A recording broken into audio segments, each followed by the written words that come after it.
Da, da, da, da, da, da, da, da, da, da. Bam! What's going on, Shane? How you doing? Not too bad. How are you? I'm tired. I'm been busy all day working on this stuff for you guys. I did it all for you. But the cool thing is I got to watch wrestling while I was doing it. You know, because wrestling started at 3:00 today. For those of you who don't know, it's on Netflix and it was in Belgium. So where they're in their European tour, they could start they'll start the wrestling early. So I got a chance to watch wrestling early and it was fun. And now when the show is over, I could have dinner and go to bed. Awesome. So, and we can also use that as the reason if we notice anything as we go through the slides.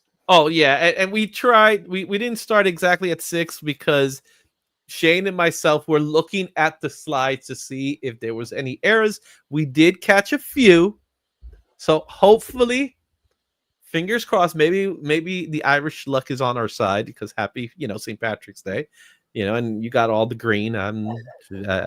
See, I don't do that kind of stuff. I figured I'd switch it up. You figured, right? So what we're gonna end up doing is we're gonna be talking a lot about this stuff here, but really, let's go and say what's up to the folks in the chat, starting with Nerdy Geek. I'm ready. Let's do this. That's what I'm talking about.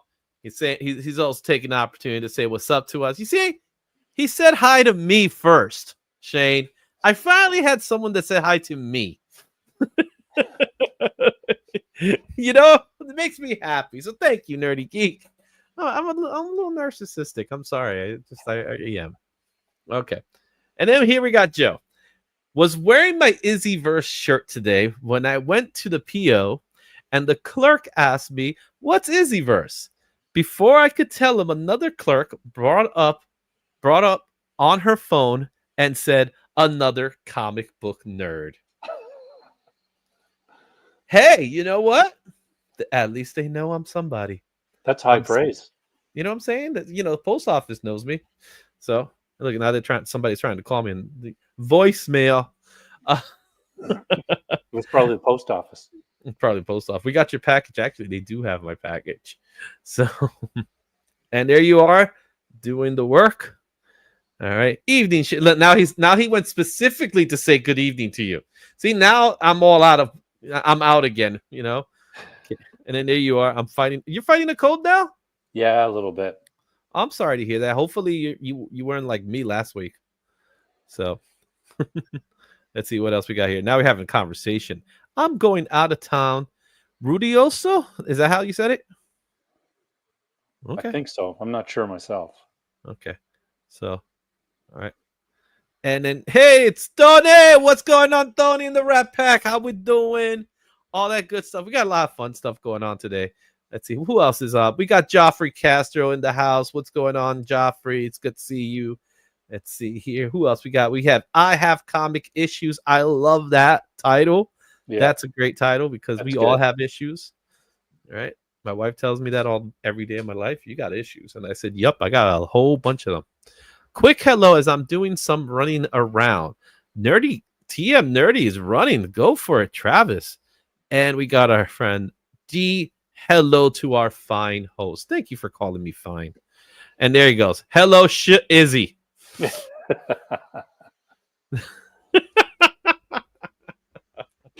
So we had a big weekend this weekend. Look, it was Cigna calling because that's the healthcare provider. Oh, they're looking for my wife, not even me. What'd she do? And no, we're not having another kid. Before anybody starts to think about that, those days are over. Okay, so it was a busy weekend for me. Probably if you noticed. Have you noticed how my weekend was this weekend? I dropped a whole lot of videos this weekend. Yeah. I think so. What it was. 7 videos in total would drop this weekend. And part of the reason is that every month we do the monthly report, and I want to make sure I do the separate for the Chartbusters. So that's what part of it. So that's what the big one was. We have 5 videos for Chartbusters. Then we put the video out for Chris Claremont, the edited version, so that if you guys want to see that by itself, you're more than welcome to go check that out. It helps out. It helps the channel a lot. One thing I will ask of everyone when it comes to all the edited videos or anything, leave a comment. By leaving a comment, you help the channel grow. Everybody tells you put that thumbs up, and yes, that thumbs up is very important, but YouTube loves the comments because it shows that you went a step further. So if you get an opportunity, I don't care what you say, you just say what's up. I don't care. YouTube don't read comments. I do, and I'll respond to them. So, you see, I'm still working my way through Chris Claremont. Yeah, thanks a lot, Tony. It's a long one. I think today is not going to be as long. I kept it fairly shorter than the other ones, but we'll be doing it for some time. So that's gonna be fun. The other thing that dropped this week, besides the Chartbusters and the Chris Claremont video, and this you may or may have not seen, I did my best to kind of promote it, is my first cover price video. So I did a video with cover price, the top 10 rewind. This is going to happen every weekend. So you're going to see my video twice on Saturdays in which I do the cover price rewind. It's pretty much the same thing I do with the 30, 60, 90 look back, but this is officially in their channel. So give them love. They're only at about 3,000 subscribers, which I always find a little odd because it's cover price. But I think a lot of people don't know Cover Price has a YouTube channel. So give Cover Price some love. I'm going to be doing these videos moving forward. They're going to be pre-recorded videos for the top 10 list that they have. And we're going to be doing a list, 2 years, 5 years back. We're going to be looking at those books. So that's always fun. Another thing I want you guys to be aware of, if you are in the New York, New Jersey, even Pennsylvania area, go to King Con Comic Show. This show is what we call in the comic sphere a banger. This is a great show. Very Gary's going to be there. DJ Lynx is going to be there. Cliff is going to be there. Comic Caps Collectibles is going to be there. And we're going to be filming live. There will be a live stream this Saturday of us walking around the con. If you ever had a chance to watch last year's King Kong, it was a sight. It was a lot of fun. When Cliff and I get together, all hell breaks loose. And, put on the earmuffs for the kids sometimes because Cliff can't help himself sometimes, but I'll do my best to try to keep him PG safe. So that's happening this weekend, and I'll bring it up again later. Yeah, did you ever catch that video, the King Kong video from last year? Oh, yeah. And you know what's funny is, excuse me, it didn't release last year. He just put it out like a couple months ago. Oh, no, that was a different video. Oh, that's a different one. No, it's in my channel. The King Kong video from last year, it's in my channel. It's lengthy, so you don't have to watch the whole thing. But trust me, it is entertaining as hell. It's like, so we're gonna be doing the same thing. We're gonna be talking. Who knows? We might do some sales. When we might purchase some books while we're doing the live stream. So you'll see what's going on. And just to let everybody know, I haven't fully decided how we're gonna give away that Omega Men number 3. But what I would like to do, Shane, is I would like to get it graded and send somebody a slab. So let me know if you want it slabbed. I'm for that. I think right? That's a good idea. That'd be cool, right? Because it's a pretty nice copy. So I'm pretty sure it's going to be a high. What was that? Are they at King Con? So there will be representatives, but not CGC directly. So it'll be a third party doing it. So usually when it's a third party, I don't do it. I'll just send it myself. Yeah. Because they have to add some extras, but there's always like witnesses and things like that for artists that will be there. And it's more a comic book show than it is like artists. So there'll be like maybe 4 artists tops. However, the show's about comics and it's about buying comics. And there's going to be, last I checked, I think 40 vendors that are going to be there. And they all have great prices. I picked up the first appearance of Gambit last year. I picked up the first White Tiger last year, all in that show. So I'm looking forward to it this year. I haven't decided exactly what I'm what's going to be my goals for what to pick up, because usually I'm thematic when I go to conventions. So I'll probably be thematic again. All right. With that said, we're 15 minutes in, and here I am talking a lot of stuff.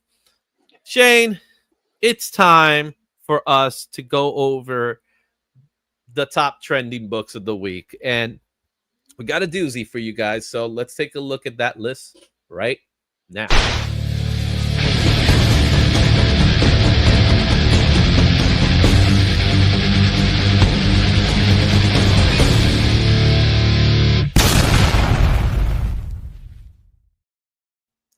The top trending list for the week number 3 of March 2025. As I always tell you, Shane, you look at the 4 books that are in the top. Some are repeats, some are not. What's your take? So it's interesting.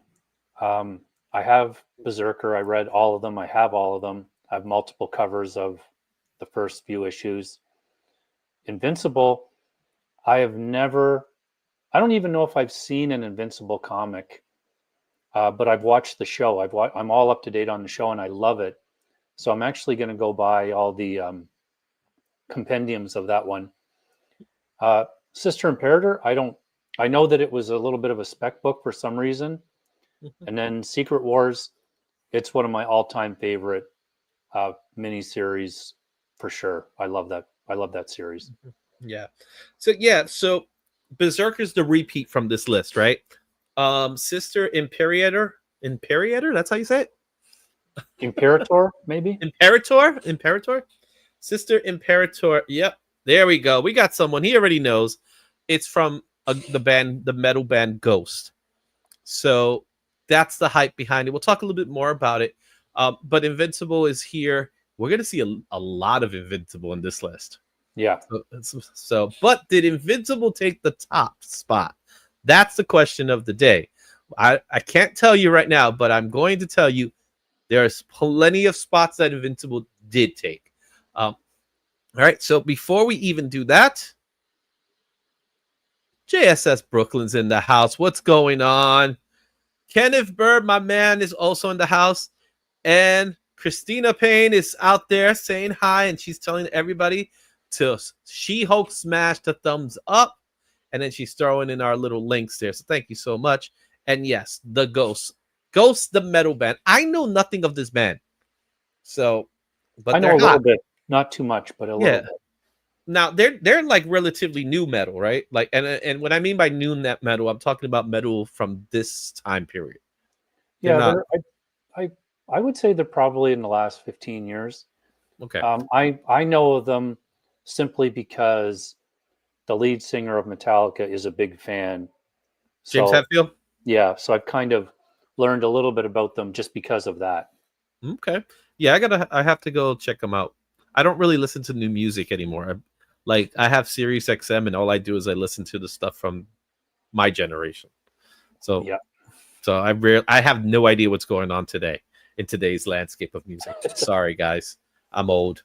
All right, let's take a look at this list, starting with number 10. And that's Secret Wars number 2. This book came out in 2015 from Marvel Comics. The last recorded sale of this book was $81 near mint. Fair market value of this book is at $18. 9.8 is going for $97. It's on the trending list for CBSI for number 8. Sales volume of this book is at 58%. Hype level is at a medium. We're in the quiet stage of Secret Wars now, so we're cooling off a little bit before we get back to it. So it's as they say, the calm before the storm. Yeah, and this is a great series, and this is probably on here because it's the first full appearance of God Emperor Doom. And that, I don't know if we have a book in the list again this week, but you can wave bye-bye to Dupe. That's gone because that was cleared as being, well, they're saying, as much as Marvel can lie and not tell the truth, but they're saying that image had nothing to do with it.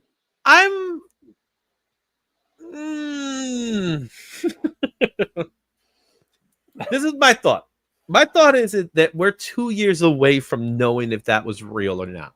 Yeah, And in that 2 years, who's to say they don't put dupe in there somewhere? that's true. Right? And you know what? It'll be a cameo. It's not going to move the story forward or anything like that. So my take is that now that Duke's out in the ether, let's bring him in. You know what would be even more likely is all the hype around Jeff is that Jeff gets put in. Little cameo. Yeah. I feel like Jeff should be like with a Deadpool scene. Like, because that's the hard part, right? We do Secret Wars. Are we getting Deadpool in it as well? And Deadpool's an odd character with the MCU now that he's part of the MCU. Like, Yeah. to put him together with all these other characters is going to be odd because he demands screen time. You know what I mean? He's just one of those characters. He doesn't play well with others, I guess. So, who's to say? So that's number 10, Secret Wars number 2. Let's take a look at our next book, and that's Peter Parker, The Spectacular Spider-Man number 9. This book came out in 1977 from Marvel Comics. The last recorded sale of this book was at $29 near mint. Fair market value of this book is $27 at a fine, while 9.8s are going for $168. This book was on the trending list for Key Collector at number 4. The sales volume of this book is at 62%. The hype level is now a medium because this character will no longer be part of the Daredevil series. If you've seen episode 3, you know why. Yeah, and I think this will be the last time this book is on the list, unless through Comic World that he makes another appearance. But it's too bad, really, because they didn't. I think he's a great character. I love this cover. It's, a little bit different. I think they could have done a lot more. Well, the White Tiger is one of those characters that in the Marvel universe, there is a lineage behind him. So we will see I'm sure we'll see other family members of the White Tiger in place. The original White Tiger was created by George Perez, who is a Bronx native and Puerto Rican, and that's kind of where this character came from. And watching episode 3, talking about it without giving away too many spoilers, it was all about him. It was all about his story. Yeah. Not so much the character White Tiger, but more the individual White Tiger. His name's escaping me. What's his actual name? But I enjoyed it as a lawyer show because that's what the episode was. It was a lawyer show. Even though it was bad lawyer, Daredevil was not a good lawyer. Yeah. Let's just say he shouldn't have done some of the things he did in that episode as a lawyer. But was it entertaining? Yes. Was it action heavy? No. Yep. Yeah, I agree with that. I watched it last week. I kind of watched them all together, so I was fortunate that way. And so to me, like, I didn't notice that, it was lacking in any action because I kind of saw that's where it was going. But you can tell that eventually it's going to ramp up. This is just the opening kind of bit. Yeah, and he, for those that don't know, he retired the Daredevil persona, and what the show is doing is kind of showcasing how he's going to. Thank you so much, Hector Ayala. He's showcasing the fact that he cannot help but be Daredevil. That's a character of who he is, and the Hector Ayala character is kind of he's. They're using him as a tool for him to return to being Daredevil. Yeah, I picked that up like right away because the whole time he's in court, he's really arguing for why he's going to become Daredevil again. Mm-hmm. Yeah. So there you have it, guys. Number 9, Peter Parker, Spectacular Spider-Man. Number 9. Let's take a look at number 8, and that is Berserker number 1. This book came out in 2021 for Boom Studios. Last recorded sale was $7 near mint, and that is also the fair market value of this book. 9.8s go for $63. On the trending list, it was number 1 for Key Collector, number 6 for CBSI. Not on cover price. Sales volume of this book is at 57%. Hype level is at a medium. As I told you before, even though this book wasn't on the list for CBSI and Key Collector last week, it was going to be almost guaranteed on their list this week, but it's not on Cover Price's list, and that's what kind of caused it to kind of stay in the number 8 spot. It was like 7 last week, it's number 8 now. Sales volume of this book is fair, even though it's a fairly inexpensive book. I'm a little shocked that it's not more sales. Yeah, this one, like, my thoughts on that are, you know, we talk a lot about, and we're going to talk about some coming up, books where there's different levels of options being done. I mean, if you look at this one, he came up with the character, right? He wrote it. He looks like him. Keanu obviously has deep connections into the movie entertainment world. If you were ever going to, you know, spec on a possibility that this is going to get made, I mean, this is the one to do. There's just so many things lining up. At $63 for a 9.8, I would do that, no problem. Yeah, and that's for this book proper, right? The variants, however, they're a different case. They're very expensive. Yeah. And if you want a variant, you know, there's like special gold foil variants and things like that cost $200, $300, $400, even $500. But if you want to read the book and you want a copy of the book, then get this one, or you get a trade. You know? And even all of the main volume they did, I really liked. Then they did a bunch of one shots, and I thought each one of those was unique and different too, but keeping with the character, moving them along. So I don't think they've really had a misstep yet, in my opinion. Cool. Let's move on to number 7, and that's Daredevil 183, 1982 from Marvel Comics. The last recorded sale was $175 at a 9.8. Fair market value of this book is $27 at a very fine, $187 at a 9.8. It's currently only on CBSI's number 3. Sales volume is pretty high at 65%. However, the hype level is at a medium. And you know what? It might move towards a high, because this book, we're going to get Punisher. Episode 3 of Daredevil left, and it left us with a little cliffhanger, but it was a clue that Punisher's on his way. Yeah, for sure. And I was just going to say, like, this, we're going to see this book again next week, I think. And this one right now is at CGC. I have it there. Oh, really? Waiting to be graded. This is one of the books that I don't have, but if the book is going for about $30, regular price for a very fine. If I see it in King Kong at $30, I'll grab one. Yeah. I'm definitely going to grab it. This is going to be part of the list of books that are in my radar. You have to pair it with 184, because that's the one where he has the gun pointed at kind of the reader type of thing. Yeah. Really good book, really fun book. I love this cover. I'm amazed that this cover got approved. Yeah. Both of them, actually, you know? Yeah. It's like he's straight up shooting him, and you could see the bullet come out.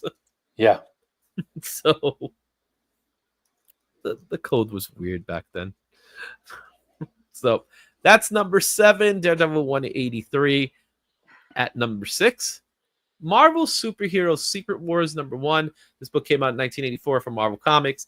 Last recorded sale of the book was $39 at a raw. Fair market value of this book is $33 at a very fine. 9.8s are going for $233. This was the number 4 in CBSI. Sales volume of this book is at 44%.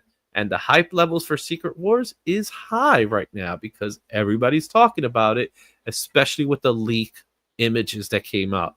That's why this book is hot. Yeah, and I mean, if it's going to drive more people to read this, I say all aboard, because this is, to me, it's almost mandatory comic book reading for sure. I've said it before, I love this book. It's fun comic book reading. Yeah. Right? So when we talk about comic book, what I mean by comic book reading is that it's, first of all, it's an all ages book. So any kid can read this.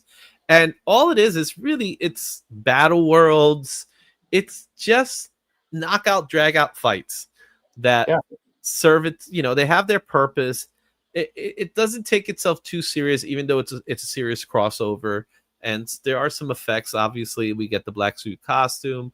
The Thing leaves the Fantastic Four, little things like that here and there. But it's just a fun book. Mike Zeck artwork, Jim Shooter writing, John Betty doing the inks. It's a great book all around. Yeah. At number 5 is going to be Invincible 61. This book came out in 2009 for Image Comics. $115 near mint is the last recorded sale. However, the fair market value of this book is at $152 near mint. 9.8s are going for $420. This book was number 9 in cover price. Sales volume of this book is at 41%. The hype level of this book is at a medium.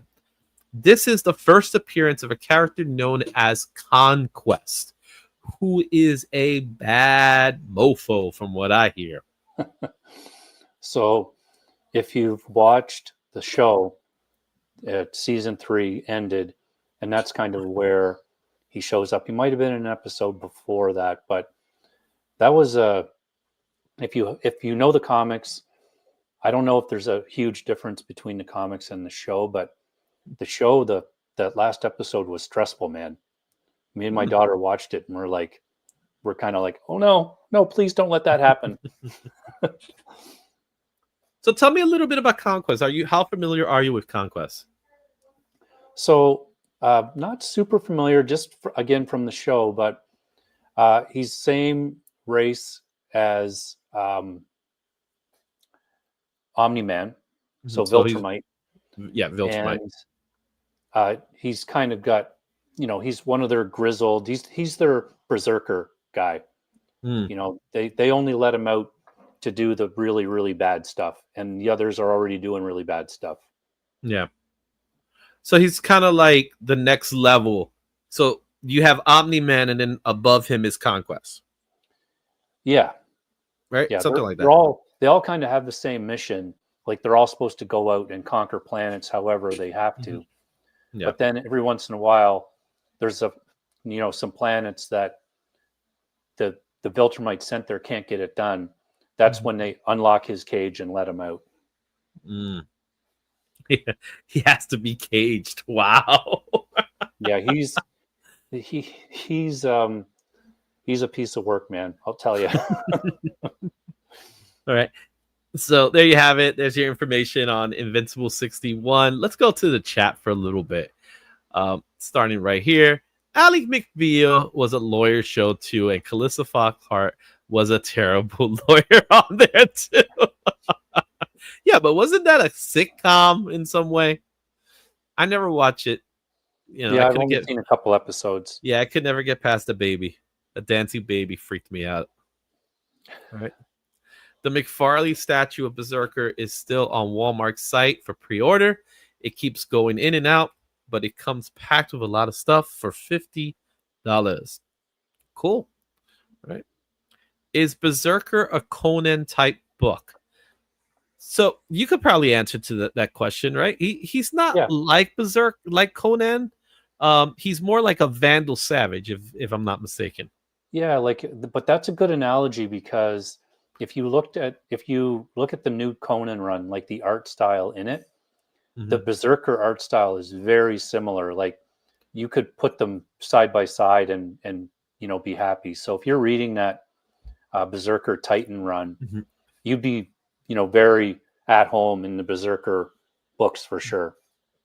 Yeah, and he's talking about, he thinks he's a guy from King Arthur's court as well. And I'm assuming that he's still referring to Berserker.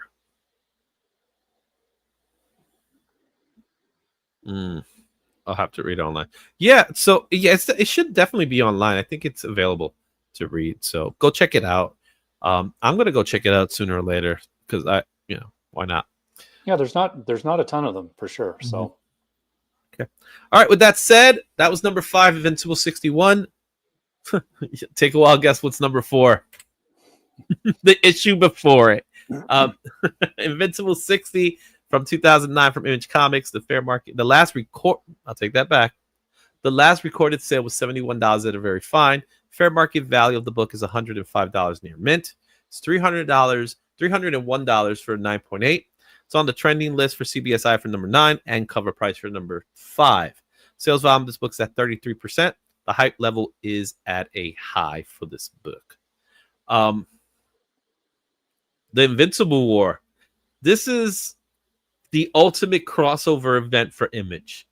And I do recall when it came out, I don't think I picked it up because at this particular time in 2009, I was kind of weeding my way out of the comic book industry for a little while, where I was more interested in doing my own creator-owned stuff, which I was doing at that time in 2009.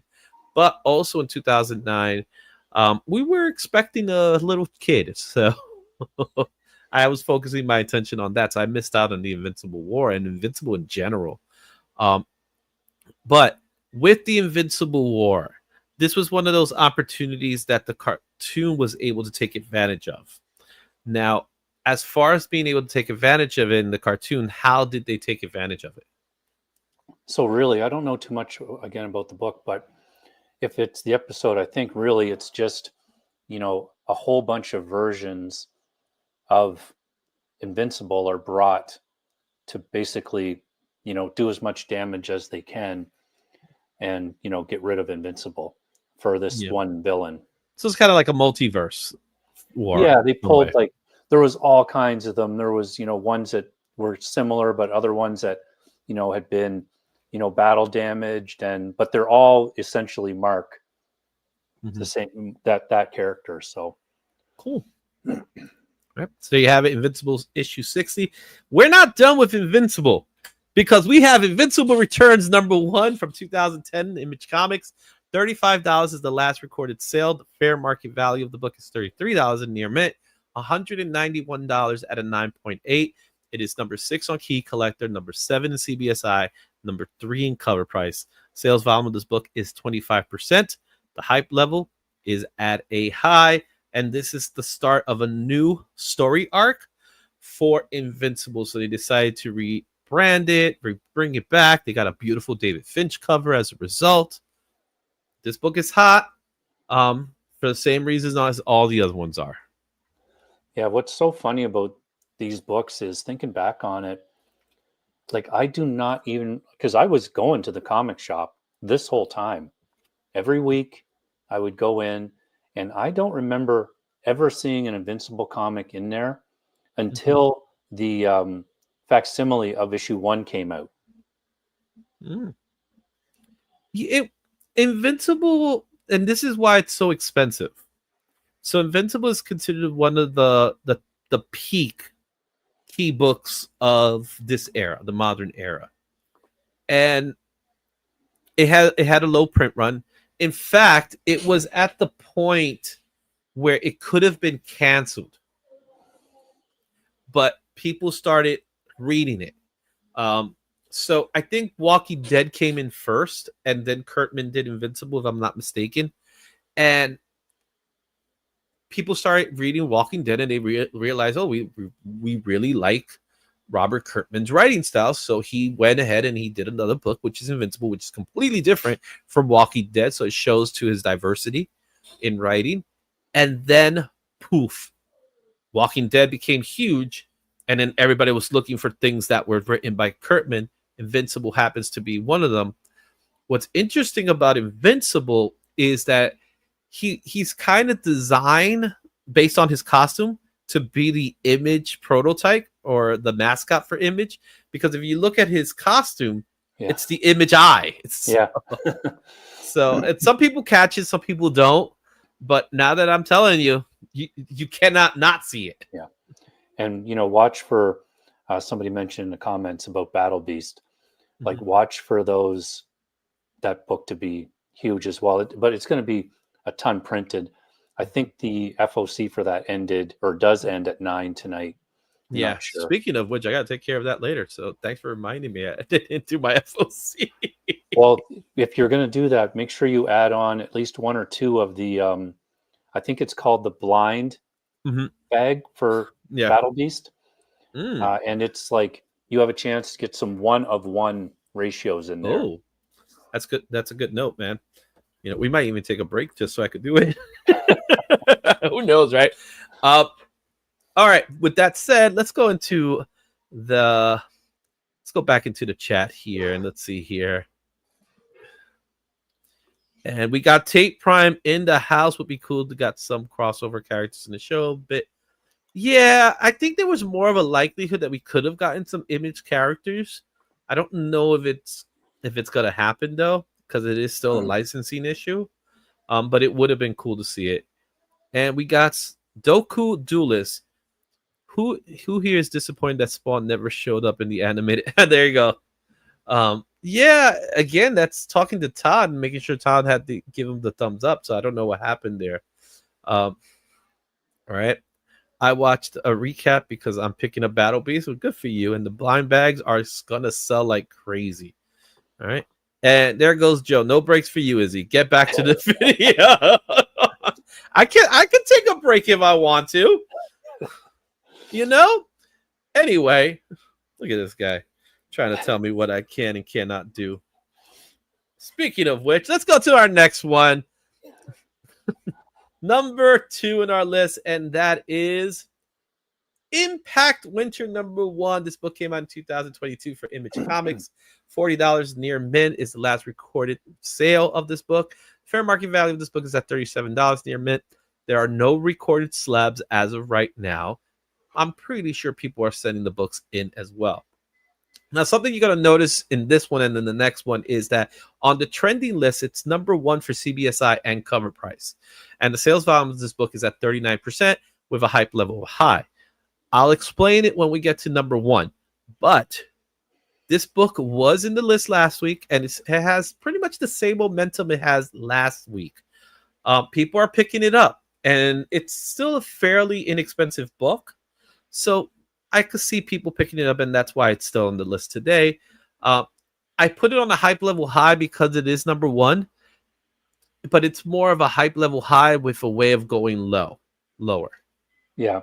Well, this is, just the example I was talking about, right? Like, I don't know a whole lot about, where this is going. And, I try to stay on top of like all the news for comic books and everything. And, this is one of those ones, if you bought it because you liked it and you have like a copy or two and it hits, good on you, because it'll be a low print run and all of that. But otherwise, I don't know how well it's going to hold up. Yeah, and it still has because of the option news, that's what's causing this book to kind of like hold its feet. But I don't know if it's a book that people are going to care about much longer. The people that want it are going to buy it. Yeah. And once they buy it, that's it. It's over.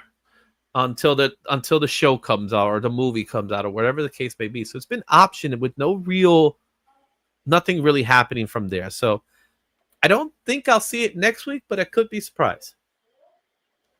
Yeah, I don't think so either. All right. So now let's take a look at the book that took the #1 spot from Impact Winter. And that is, say it with me, Sister Imperator. Imperator? Sister Imperator, 2025 Dark Horse Comics. This book last recorded sale was $15 near mint. The fair market value of the book is at $16. There are no current slabs because this book is brand new. It was #2 in CBSI. It was also #2 in cover price. Now, you're probably saying to yourself, how could this book be #2 in CBSI and cover price where the book before it was #1? Look at that sales volume. 95% sales. That means they had way more sales than the previous book. And the hype level is high because this was done by a metalhead. Explain to the world what I'm talking about. So thanks for in the comments. This is related to the band Ghost, which, I kind of think of it as like moody metal, and I've really only heard of it because, like we were talking about, it's a James Hetfield. He's a fan of the band. So I was kind of like, oh, well, I'll look this up and see what it's about. But yeah, that's the main reason. Other than that, with this book, I don't know if it'll hold or not, because that's a niche That's a number deep of cut. people, Yeah. like metal fans that are comic book fans. Mm-hmm. It's a cool cover. Yeah. Oh yeah, it looks good. It looks good. And like you said, I saw this book last week, and I said it's gonna probably be in the list this week. And I didn't know it was gonna be that high in the list. I didn't know it was gonna take the number one spot. This is one of those books that when we look back at it 5 years from now, it's probably going to be a cover price. Yeah. I don't, Yeah, I think so too. you know. Did you flip through it at all? I grabbed a copy, I just put it in the bag and board, and that was that. So I haven't really looked through it. But I have it. I have a copy. We'll see what's up. We'll see if it's good. So there you have it, guys. That was number one. Tell me your thoughts on this list. Tell me what you think about the ranking system. Share your thoughts in the comments. Remember, when you leave a comment, it really helps us out. So when you get an opportunity, leave your comments on the video, and that really helps us out. And stay tuned for next week's ranking. Any books you think are going to come back? Well, as you know, the Secret Wars like hype is not anywhere even ramped up yet. Mm-hmm. Like that. So we're going to see those books over the next year and a half as that gets closer. Yeah. The Invincible books, I'm not sure, because the show's done now until the end of 2026 is what I looked up the other day. So that's going to calm down. But I know that I think that they're doing an updated volume of all of the comics. That's what I kind of like about the Invincible books, is that it's a set number, like, and it's done. Yeah. So I enjoy that. Cool. See, I got my FOC right here, getting ready to put that stuff up, because now that we talked about it. All right. So really what I think is Daredevil, the Punisher cover, right? Yeah. That's the one that I think we're going to see again next week. Possibly Berserker, because Berserker's still there in the ether. As far as the rest goes, it's roll of the dice, really. That's the way I look at it. All right. With that said, we finished that part of the show. Let me go ahead and remove that. We're not going to go into the part of the show that's actually one of my favorites, and it's called 30, 60, 90. This is where we take a look at the books that were hot 30 days ago, 60 days ago, and 90 days ago. So we're going to be looking at the cover price, number one book of the week. And speaking of cover price, if you hadn't had a chance to go check it out, if you go to the Cover Price YouTube channel, I have my very first cover price video, Top 10 Rewind. It's very similar to what we're going to do here, but we're focusing on books from 2 years ago. We're going to do another one coming up this week, so be on the lookout for those videos, and make sure you hit cover price. Leave a comment on that video letting you know that you like what I'm doing there, and bring everybody back over here. So thanks for that one. Let's see what's in the comments before I go there. And then cool. Yeah, well, I just want to say that everybody should make sure they know that, because that video is on their site.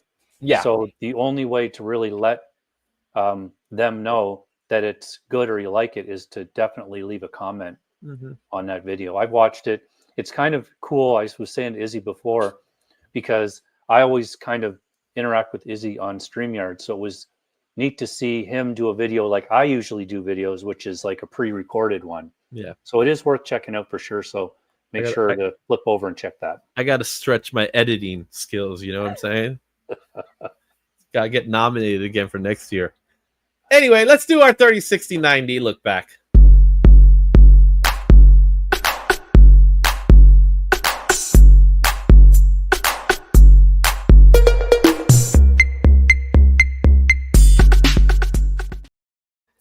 $30, 60, 90 look back.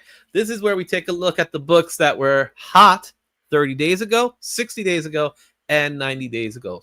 All of these books were number one in Cover Price's list, and now we're going to see where they track today, just that short amount of time.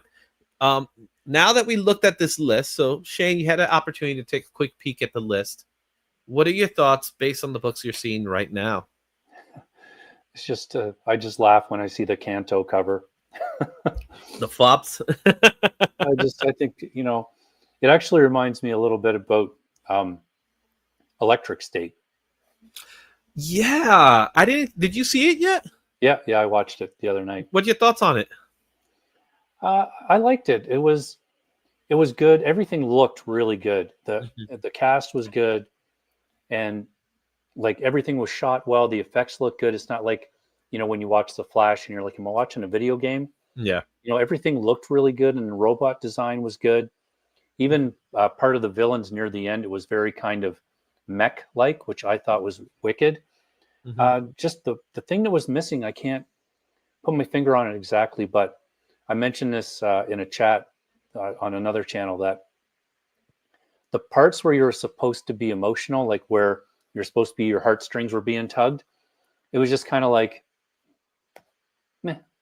Like, it just didn't, like, for whatever reason, I don't know exactly what it was. It wasn't there. And if you watch the movie, I'm not going to spoil anything, obviously, but kind of what happens is very sad at the end. And I was kind of like, yeah. And there it is. Yeah. It was there. And again, I don't know what it was, if it was the performances or the music or something wasn't put together the right way. But other than that, I watched it with 5 people, 12 to 55, and the other 4, they were loving it. They enjoyed it. Cool. All right, so go check it out. Electric State. It's on Netflix. If you have Netflix, go check it out. All right, let's get back to this list, and that's 30, 60, 90. We're gonna start off with the first book in our list, and that is Knights. Knights was the #1 book back in February 17th. Would you believe that was a month ago today? It was #1. It came in at $26 near mint. That was the top weekly sale. It had 30 sales during that week. The high for the Raws were $19 near mint. There are no graded copies of this book. It's fairly new. Actually, it's not fairly new. It's a couple of years old, so it hasn't really been submitted. As of today, the book's just $5. It's the last sold for $5. 30-day projection, 68 sales within those 30-day periods, so it did double in sales. The fair market value is $14 for a raw. And as far as graded copies, there's no graded copies as of yet that was sold. The high sale of this book was in February 17th, 1 month ago, and it was for $30. I checked the CGC census, and they only have one book, and that's a 9.8. So, 1 month later, no one's talking about Knights. Yeah, this is, and I don't think this is ever going to change in the comic book landscape, where if a title gets optioned somehow, that it's not going to create a buzz around it. But even though we all know how Hollywood works, and especially now with all the streaming, they're just looking at properties, snatch them up when they can for cheap, and put them in their back pocket in case they want to do something with it. And, even popular properties, like look at Something is Killing the Children, which I think is, kind of like a really popular underground, like comic people know about it, not really everybody else. And it's still nothing happening with that. Yeah. And that's one of those stories that we know is going to happen, right? Because there's a lot of buzz behind something like that. With Knights, however, it's new. They're talking about an animated series rather than a live action series. It's going directly to Netflix. We won't see it for a while. So even though it has been optioned, we don't know what's its future. An option doesn't necessarily mean it's going to happen. An option means that someone wants to look at it. Yeah. So yeah, and especially like animated stuff, we both know. I mean, look at Invincible, we were just talking about, and Blue-Eyed Samurai, which was a hugely popular show. They didn't expect it to be. Now they've got to do another one. It's at least a couple of years away still. Yeah. So that was the hottest book 30 days ago. Let's take a look at the book that was hot 60 days ago. And that's Kanto, A Place Like Home. #6. This is the cover B flops variant. This came out in 2025 for Dark Horse Comics. On January 20th, this book was $60, and that was the top weekly sale. had a weekly unit sales of 31 units, and for Raws, we're going for $49. However, there were no graded because, again, it was a new book, so there was no graded copies. As of today, it significantly dropped to $6. That was the last sale of this book. 60-day period, it sold 39 units, so that's not really much of increase in sales. The book has dropped to $7 near mint fair market value. And as far as grades goes, there's not many because there's only 2 in the census. The highest known value of this book is $60 raw, and that was January 17th when this book became hot in the first place. So flopped. Yeah, and then, like somebody said in the comment, if there's new news, then maybe that drives this book back up again. But that's kind of where it's at. There's news, and then there's activity, and then it calms down. Mm-hmm. With this book, this had the same potential as, let's say, a Mark Spears, where the hype was around Mark Spears and his art style. This was the same thing. Flops is an artist that people dig.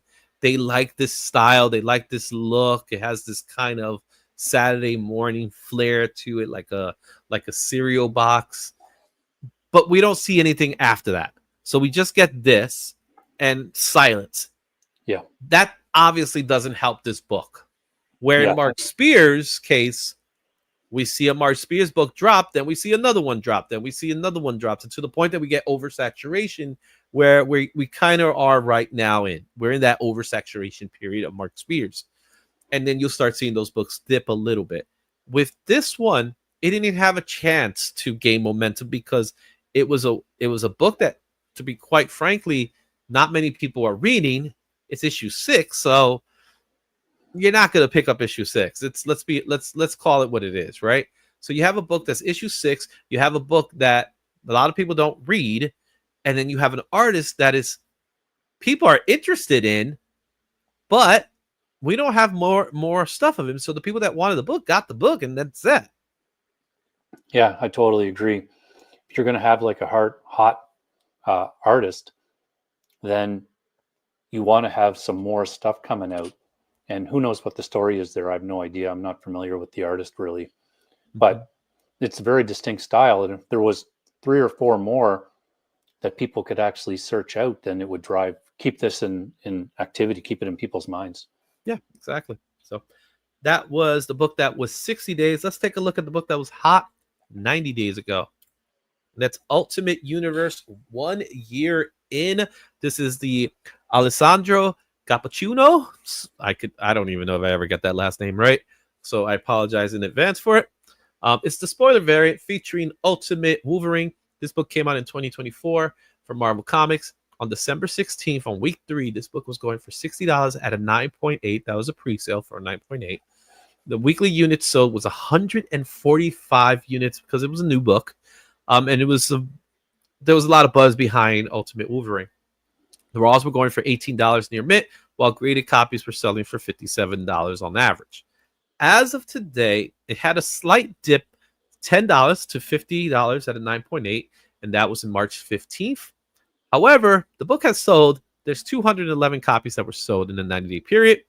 Raws are going for about $10 now, while graded copies are going for around $40. The highest known value of this book was $70 at the 9.8 on January 15th.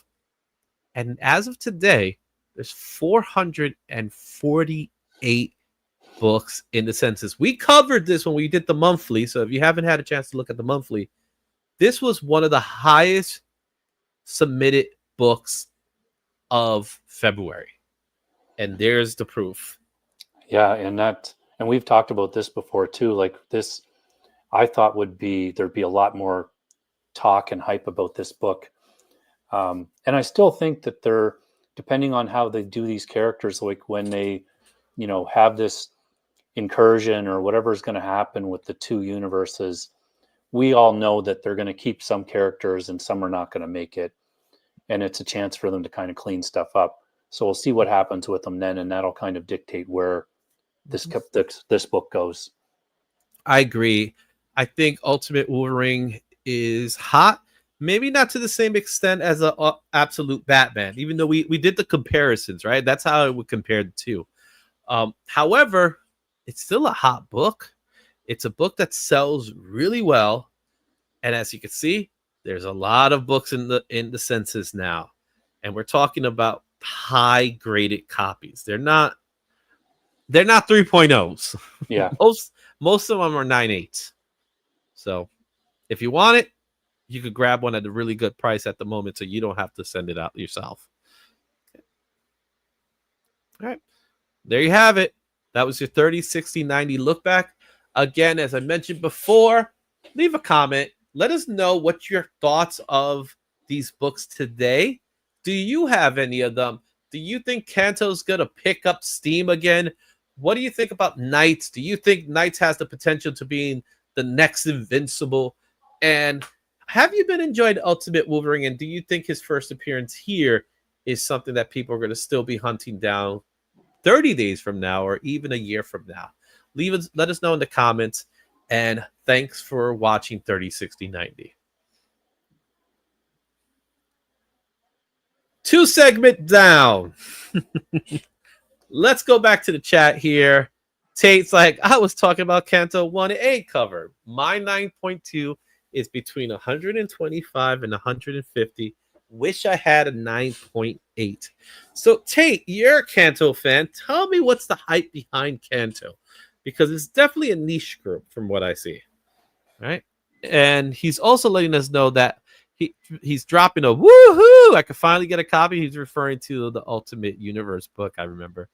And I just grabbed one for $5. Good for you. Oh, great. Yeah, that's really good. Patience. That's all it is, right?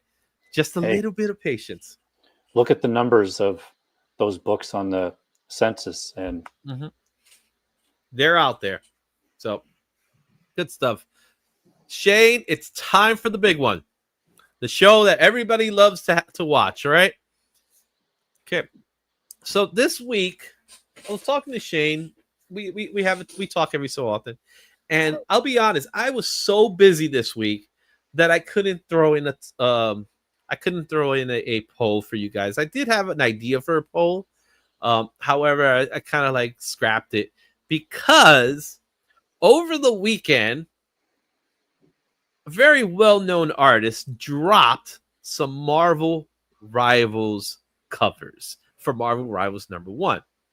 And there was some buzz behind that.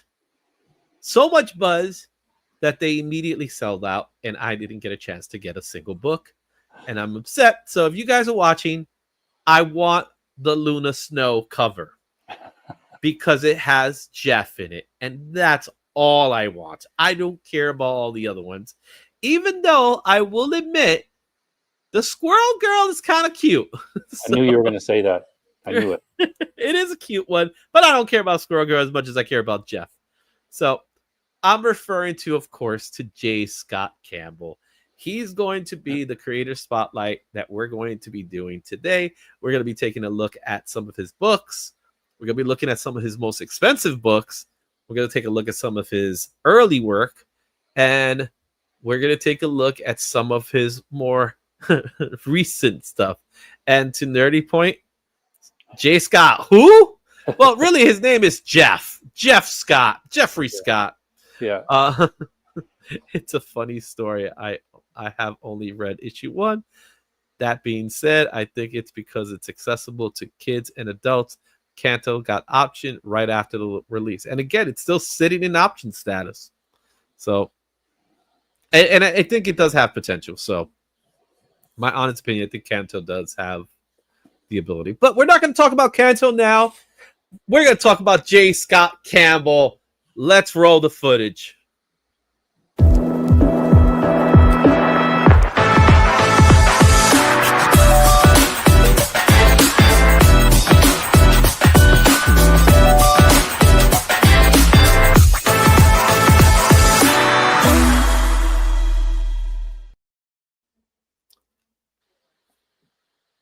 Before we start,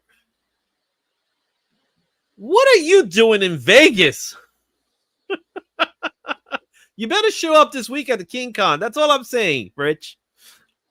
I Have just fun. realized that J. Scott Campbell drawing Jeff. I mean, does it get any better for you, really? Why do you think I put it up there? Jeff drawing Jeff. J. Scott Campbell is going to be our creator of choice for today. So we're going to be doing the creator spotlight for J. Scott Campbell. As you could see from the images in front of you, he does have a little library of drawing some beautiful women. Right? He's all about the legs, as I would like to say. So, what's your thoughts on J. Scott Campbell before we get into this bio? So as usual, I ran it through my CLZ and cover price because you can search by artist. And I have 92 J. Scott Campbell covers. Most of them are in the Gen 13 run, actually, which we were talking before. I don't think any one of those is bad. I'd have to look closely, but they're all good. Mm-hmm. Yeah, my history with J. Scott Campbell goes all the way back to the beginning. So when he came out, he was one of those artists that immediately became a superstar. So he didn't have like this slow time frame to becoming famous. He just, you know what I mean? Yeah. Right to the very top. However, he has paid his dues. So I give him that much. He's as of today, he's predominantly a cover artist. He doesn't do interiors anymore, but he did get his start as an interior artist. He's a cover artist, and he's a great dude overall. Still works today, still throws in, like I said, he did the Marvel Rivals. We'll look at those very briefly as well. I personally think he's one of the best artists in the business today. I rank him among my top 5 for artists that are out right now. And to think, he started his career in the 90s. Yeah. And he's still doing it. I've been loving his, when he did the issues of X-Men. I think it was X-Men Not Uncanny, but he did the first 3 or 4. Mm-hmm. Great covers. Loved all of them. All right, let's take an opportunity to take a look at his bio. J. Scott Campbell broke into comics in the mid-1990s after winning a talent contest featured in Wildcats #2, catching the attention of Jim Lee and joining Wildstorm Productions. He co-created Gen 13 for Image Comics before launching his own hit series, Danger Girl, blending action, adventure, and his signature pinup style. His dynamic, highly detailed artwork made him a fan favorite, leading to high-profile cover work for Marvel, DC, and beyond. Campbell's Amazing Spider-Man covers, especially his renditions of Mary Jane Watson, have become iconic. Today, he focuses on exclusive covers, commissions, and special projects, including Marvel variants and a Danger Girl adaptation. So be on the lookout for that. You can find his latest work on jscottcampbell.com. He also has an Instagram page. Great stuff. This is a guy that I don't know of anybody that doesn't like J. Scott Campbell's art style. I really don't. He's like the perfect blend of American manga. So kind of like the next generation of Arthur Adams, but with a touch of Jim Lee included. Yeah. You know what I mean? If Jim Lee and Arthur Adams had a baby, that baby will be J. Scott Campbell. You need to clip that and make it into a short. Go for it. All right. Before I even go there, we got to say what's up. And yes, J. Scott Campbell's bringing Sexy Jeff back. His wife is a model. I like the way he just wrote it. Yes, his wife is a model. And what's going on, Trev? How you doing, my man? It's good to see you there. Also, it's good to see Wellbore as well. What's going on, my man? Whew, let's start this off because we're going to start it off in the book that I don't think anybody really knows exists.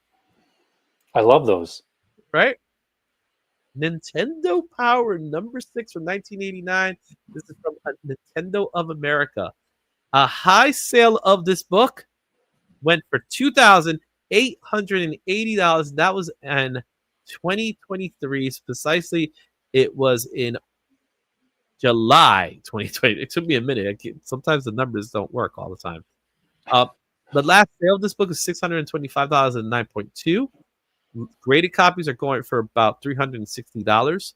On 8.0 is the average. There's no raws. We don't really have any information on raw sales. And there's 144 in the CGC census. This features J. Scott Campbell's published amateur artwork. It's his first published work. He didn't get paid for it, but he got published. And it's in Nintendo Power. Do you remember Nintendo Power?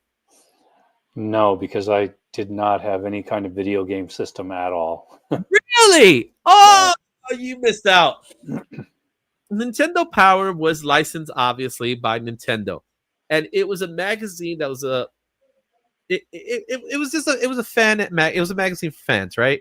So you also had like secrets, some maps.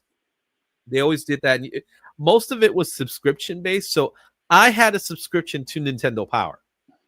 And I'm so upset that I no longer have those books. Yeah, I guess. So like maybe about a few months ago, I go up and I was like, and I'm on Cover Price. I'm looking at Nintendo Power because I noticed that there was a sale of a Nintendo Power magazine for like thousands, and all these books that were issued, Nintendo Power books, like the first Super Mario World or Teenage Mutant Ninja Turtles, all these books run anywhere between $1,000 to $3,000. So, why did you get rid of them, Izzy? Remember we talked about the Turtles for you? What makes it worse for me is that I owned them. Yeah. I owned all those books. And I didn't want to hoard them anymore. I didn't treat them the same way I treat my comic books. So are you able to tell people what you actually did with them, or is that a therapy thing? No, they were trashed. Oh no. They were recycled. Oh. I think that's worse than my turtle story. No, what's worse is looking at them and saying, I had that, I had that, I had that, I had that, I had that. I kid you not, I must have had over $50,000 worth in Nintendo Power books. Because I had them all, because I had a subscription. So, yeah. Poor kids still living in the Bronx. Yeah. Yeah, I had a subscription. It was like that. I couldn't afford Nintendo Power as a kid. Anyone who had Nintendo for the most part had at least one of those. Yeah, it was just one of those books, man. These books got destroyed back in the day. Yeah. I had so many magazines I burned. Yeah, he burned them. Wow.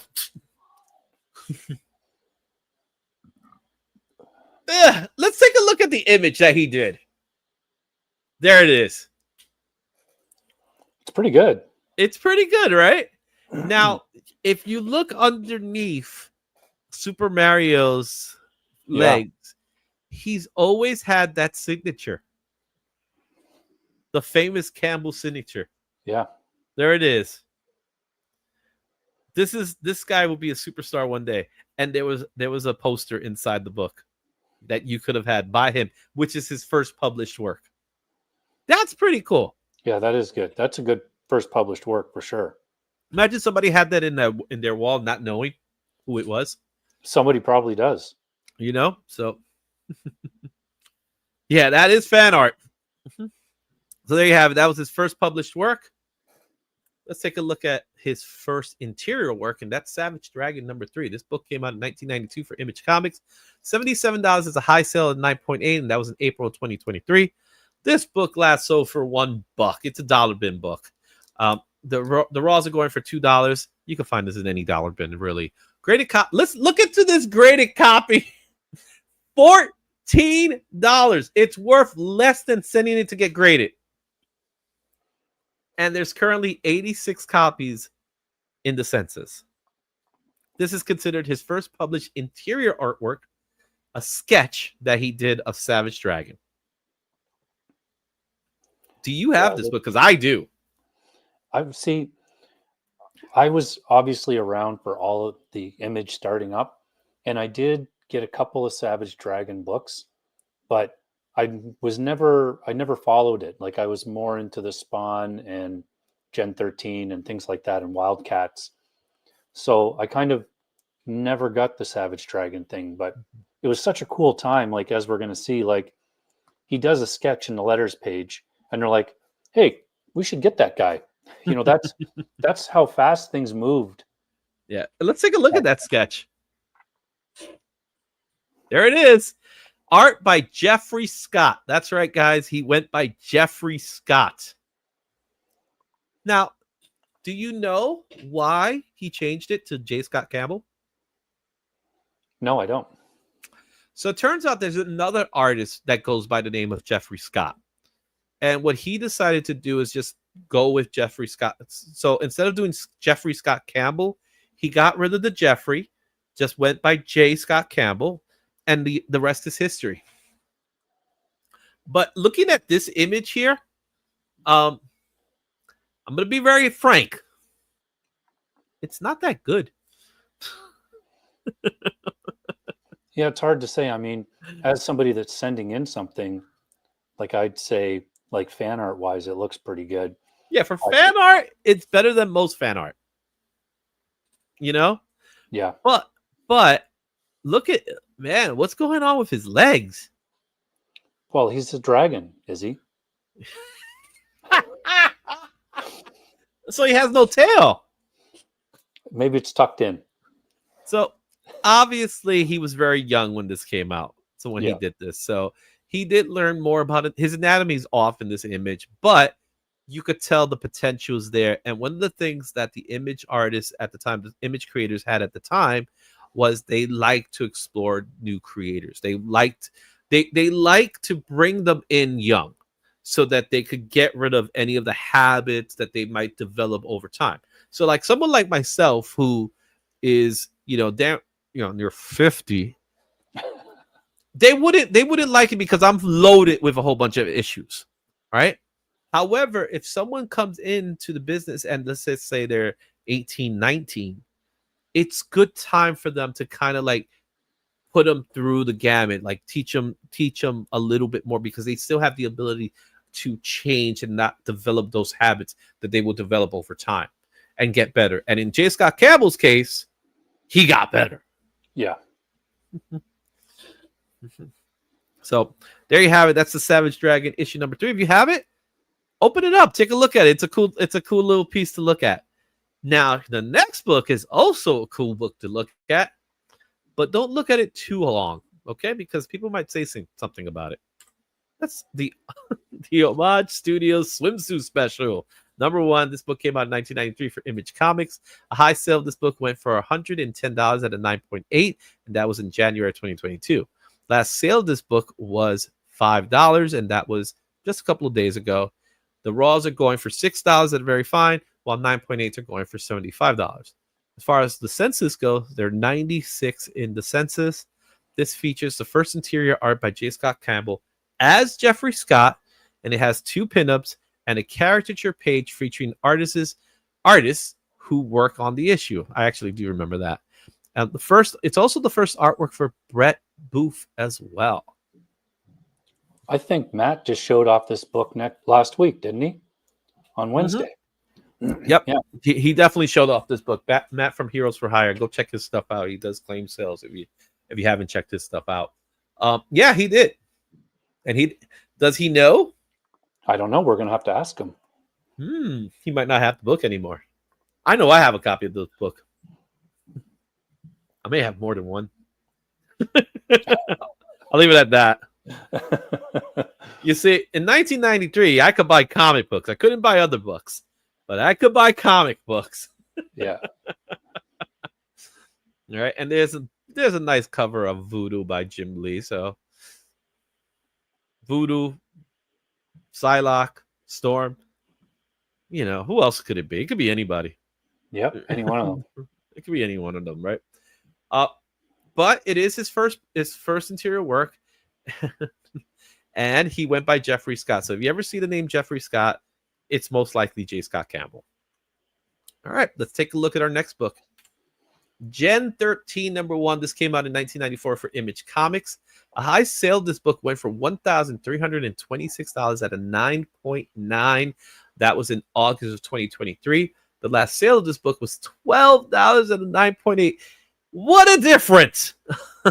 The raws are going for $8 near mint, while the graded copy of a 9.8 is $12.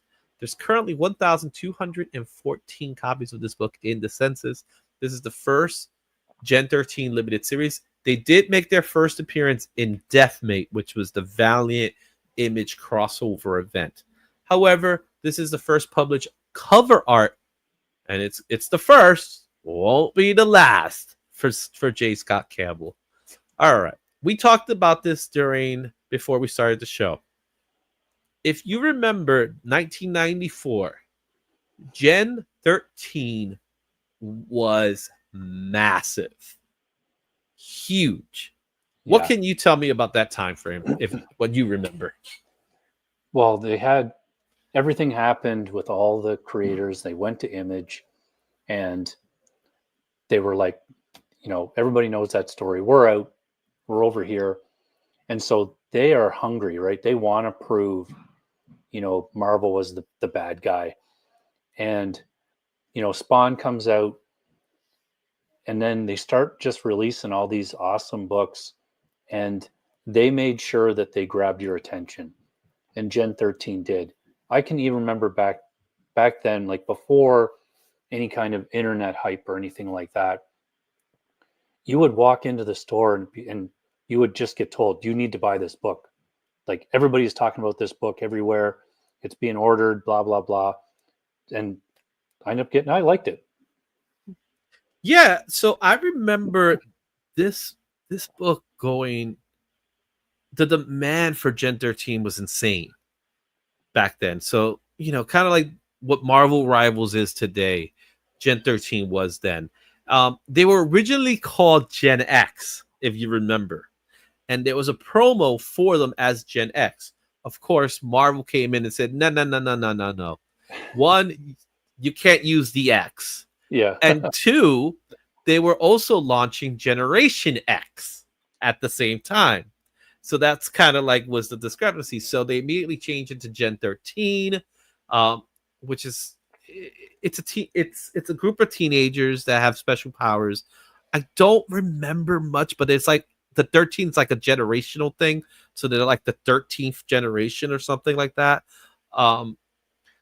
Obviously, one of the main characters is Catalina Fairchild, but there's some really cool. There's a character called Grunge. Like it was so 90s. Like Gen 13 was the most 90s you could get as far as the book. But J. Scott Campbell co-created Gen 13. Right? It's an Image property, so that it was a Wildstorm property, so it's now owned by DC. So Gen 13 is now owned by DC, so DC could do whatever they want with it. But he co-created Gen 13 alongside Jim Lee, Brandon Chow, and a couple of other guys that were involved in the process. It immediately gained momentum because of J. Scott Campbell. This like I said before, there was the rare moment where an artist became famous overnight. And J. Scott Campbell became famous overnight because of Gen 13. Yeah. And part of it obviously is the covers, but what I remember, what the 90s was good for was it wasn't just it was about the covers, but the interior art also had to be top notch. It was rare that you would pick up a book and go, oh, this sucks. Like you picked up this one and opened it up and the inside was as good as the cover. So it sold more books. Yeah. And I'm amazed that this book at 9.8 is $12. If I see it for $12, I'm buying it. Yeah. Because this was the hottest book at one time. and it still has the potential to be hot again. Even though it's owned by DC, I don't think DC cares as much. But they made an animated series out of Gen 13. That's how big they got. That they got an animated series out of it. And you guys could go check it out. It's on YouTube. And you're going to get the first cover art by J. Scott Campbell for $12 for a 9.8. I mean, why wouldn't you do that? Here's the other thing. Before I even move on to the next book, how is it that a 9.9 goes for well over $1,000, and a 9.8 is 12? Keep your 9.9. Keep it. I'll stay with the 9.8. I think I'm okay with the 9.8 if it's $12. If those numbers are really panning out, then everybody should be going to buy this book now and send it in a giant stack, hoping for a 9.9. Imagine we start something and we get a trending list. Get your Gen 13s now, and then it just makes it to the trending list because of us. Guys, you heard it here. Everybody, go buy Gen 13. Buy multiple copies. Let's stir something. Anyway, there's a lot of copies in the census too. Look at that, over 1,000. So it's a popular book. So there you have it, Gen 13 #1 for Image Comics. Let's take a look at our next book, and that's Gen 13 issue number 12. This is 1996 for Image Comics. A high sale of this book went for $300 at 9.8 in March of 2023. Last sale of this book was $8 at a very fine, and that is also the fair market value of this book. 9.8s are going for about $150, so it's half the price now. There's 200 copies in the census. This is kind of the start, right? This is kind of where J. Scott Campbell his artwork is becoming more and more sensual in his style. And what can you say about that cover? I mean, you're right. He was, I think, all along made to draw Mary Jane. Yeah. And here's another thing. It's not recognized in this series, but Gen 13 was one of the first books to have variant covers. And if you remember, and I didn't go over the variants, I probably should have, maybe for another time. If you remember the variants, they did a set of variants, and they were kind of ratioed as well. There was a Janet Jackson cover, I remember, and there was like a couple of homage covers. They were very, very popular. Some people had goals of trying to obtain all of them. So be on the lookout for those covers. And you know what? It's on my hunt list for this weekend. Gen 13 covers. Yeah, this might be hard though. I have. Yeah, it's a cool cover, and again, it is very 90s. You can't get more 90s than that. No. All right. Let's take a look at our next book, and that is Gen 13 Generation X #1. This is from 1997 from Image and Marvel Comics. Image and Marvel Comics. The high sale of this book is at $8 at a fine, and that was in July of 2022. Last sale of this book was $6 at a fine. Raws are going for $6. While there's no graded sales, however, there are 26 books in the census. This is a variant cover. We're going to start seeing more variant covers when we get into J. Scott Campbell, because that's pretty much what he does now. However, what's interesting enough about this book is that he's notorious for doing Gen 13. They give the art chore to Art Adams, so I'm not complaining about that. Art Adams is my favorite artist, and it's pretty good. But I feel like we missed out on the opportunity of doing J. Scott Campbell doing Generation X with Gen 13. Yeah, and this is one that I don't have, so I kind of missed this one. I'll have to look for it as well. Mm-hmm. I actually don't remember this one. I remember the other one, but I don't remember this one. But it is a J. Scott Campbell cover. It's fine. It's not, it's not like screaming his typical covers, but it's a cool book to have. And like I said, I have the original, the cover A. This is a variant cover that he did.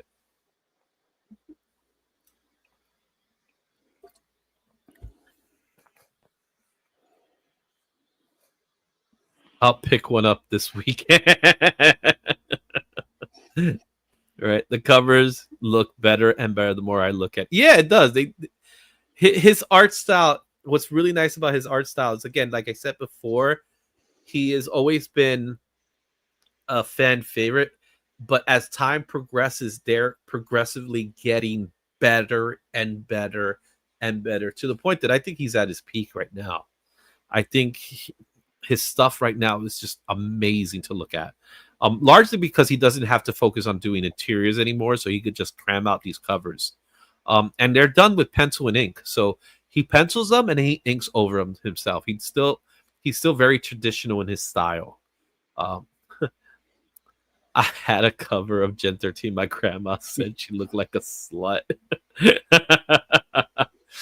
And you are waiting for 601. So, Nerdy Geek, you're going to have to wait for a little while longer. But it's coming. It will come. I promise you. All right. Let's take a look at our next book. Danger Girl #1. This is the Chromium A Go-Go cover. 1998 for Image Comics. The high sale of this book is $450 at 9.8, and that was February of this year. All right. However, the last sale of this book was $90, and the book graded goes for about $333, while the raws are going for $71. There's currently 301 in the census, and like I said, this is a variant edition of Danger Girl. Danger Girl was pretty popular because it was what Image was doing at this time is that they were launching subdivisions. And Cliffhanger was a subdivision. It was kind of like our new Young Guns of Image. And he was part of that Young Guns group. Him, Herberto Ramos, and some upstart named Joe Mandarin. All of them were doing their things, and they started Cliffhanger. Didn't really go anywhere, but when it came out, it was pretty hot. So, what do you guys think? What do you guys think of Danger Girl #1? Shane, what's your thoughts? So I remember this coming out. I just never picked it up, and I wouldn't be able to tell you why, but it was probably had to do with I just didn't have the money at the time. Mm-hmm. But I do remember these coming on the shelves, and they always look great. Mm-hmm. Danger Girl was kind of like, what if it was kind of, if I remember it correctly, it was more like a James Bond, Charlie's Angels type of book. It was definitely spy thriller. And there were some cool characters, and every character was very distinct in the way she looked. So you had the typical Danger Girl, and then you had like the Russian girl, and then you had the other girl with the brunette. So very much in that style of, like Charlie's Angels, where everybody has a distinct look, right? Danger Girl was pretty much the same thing, and it was a fun story. And as we mentioned before, Danger Girl is something that J. Scott Campbell is very passionate. It is his project. So he has creator rights to Danger Girl. So he wants to get it optioned somehow. Nothing has happened yet, but he's still working on it. The day may come. So be on the lookout for these Danger Girl covers while they're still affordable. Because if it does happen, people are going to go hunt them down.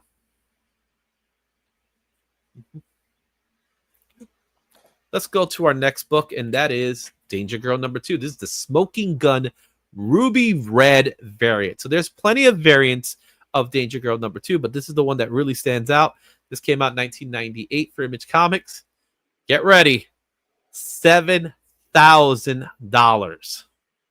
And there is raws. The raws going for $1,300. There's only 46 in the census. That's some cover. Oh my God. $7,000.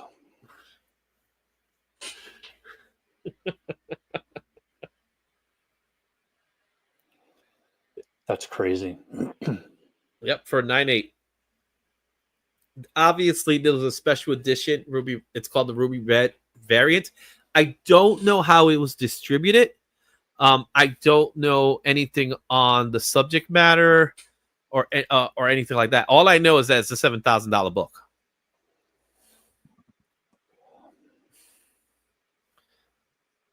Do you wish you had it now? course, yeah. But I would That sell it. I would you would instantly sell sell it. Yeah. Yeah, it's a cool book to put up in the shelf somewhere. Yep. You know what I mean? Especially with a pose like that. So if you guys have it, you got a $7,000 book. If it's a 9.8, if you just have it, it's $1,000 book. So be on the lookout for Danger Girl, the Ruby Red variant. If I see that book and the guy tries to sell it to me for like $100, I'll give him the $100. Yeah. Me too. And then I'll go to eBay and sell it. Right. Exactly. So, yeah. So there you have it. Let's go with our next book. Daredevil #2. This was a little more affordable. This book came out in 1998 from Marvel Comics. The high sale of this book is $100 at 9.8, and that was in March of last year. The last sale of this book was $6. The raws are going for $7, very fine, while graded copies go for $69. There are currently 185 copies in the census. This is a variant of the Marvel Knights series, Daredevil #2. This is from the Marvel Knights run that Joe Quesada was part of. This was a very important series. I happen to have a copy of this book, and it's a very rare first Marvel J. Scott Campbell cover. Well, that's good. Yeah, I haven't seen this one before either. But $6, I mean, again, I'll be looking for it Wednesday. And it's his first published work under the Marvel banner outside of the Gen X cover. So the Gen X cover counts as his first. There's also a Wizard cover that has him drawing Spider-Man. But in Marvel proper, outside of crossovers, this is his first one. Which I'm a little shocked with the price. We know you have the Wizard book. Oh, I do have the Wizard one. But what was really cool about that one, it's Spider-Man and Spawn. Oh, together. So that's the cool thing about that book. All right. This one is very affordable. It's one of the early variants. So this is when the variant games is starting to happen. It's not an incentive. It probably would have been an incentive if they knew how to do that back then. But it is a book worth checking out. And if you have it, grab it, man. It's some of his early Marvel work. This is actually his first proper Marvel comic. Let's move on to our next book, and that is Batman 563 for DC Comics in 1999. Again, this book had a high sale of $100 like the previous book at a 9.8, and that was in July of 2018. Last sale of this book was $10 at a no grade. However, the raws are going for about $10, very fine. Graded copies go for $66. It's only 135 copies in the census. This is his first DC Comics cover art featuring the Joker. I'm going to be very frank. I said this before, and I'll say it again. I am not feeling this Joker. Well, I wish this one was worth $7,000 because I have it. What are your thoughts on his rendition of Joker here?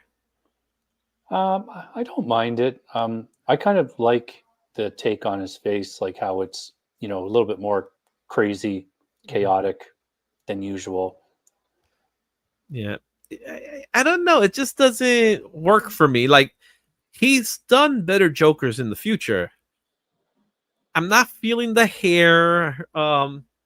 His outfit in itself has this very odd look and feel to it. Maybe that's what it is.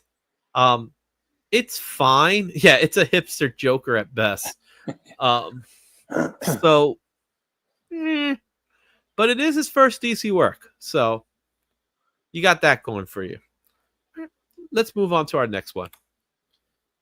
Amazing Spider-Man 30. This came out in 2001 from Marvel Comics.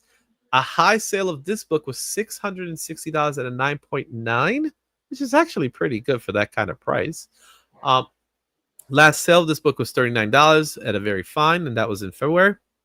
The raws go for $14. 9.8s go for $115. There's currently 1,895 copies in the census. This is the first appearance of Morlor and Ezekiel, so there's some key significance to that book outside of Campbell. But it is his first Spider-Man cover for Marvel. Kind of like a shiny version of McFarlane. art? It's very McFarlane. Very McFarlane. Especially the way he draws the faces of the criminals. Yeah. They look very McFarlane.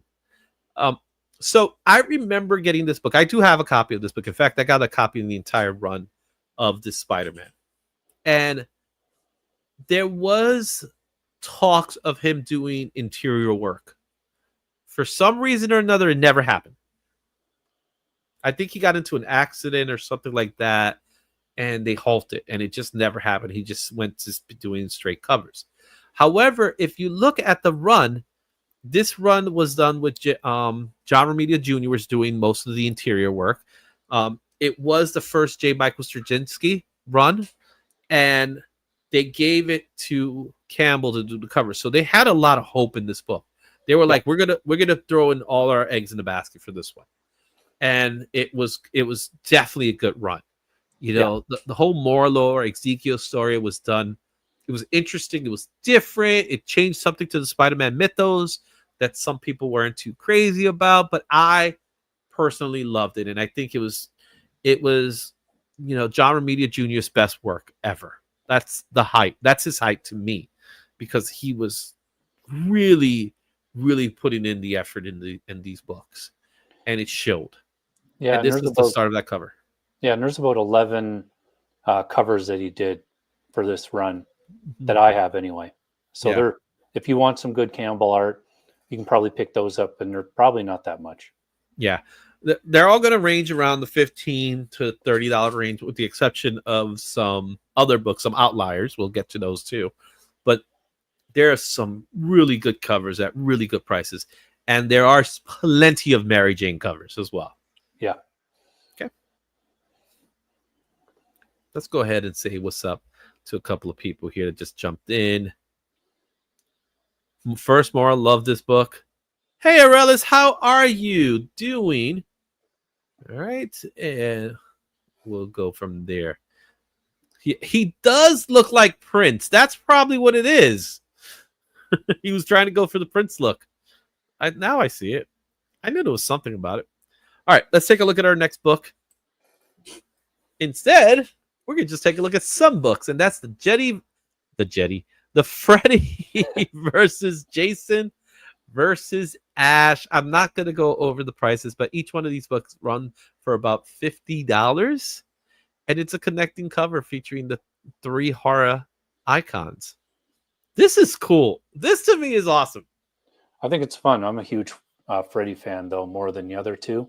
Mm-hmm. And I love the Freddy versus Jason.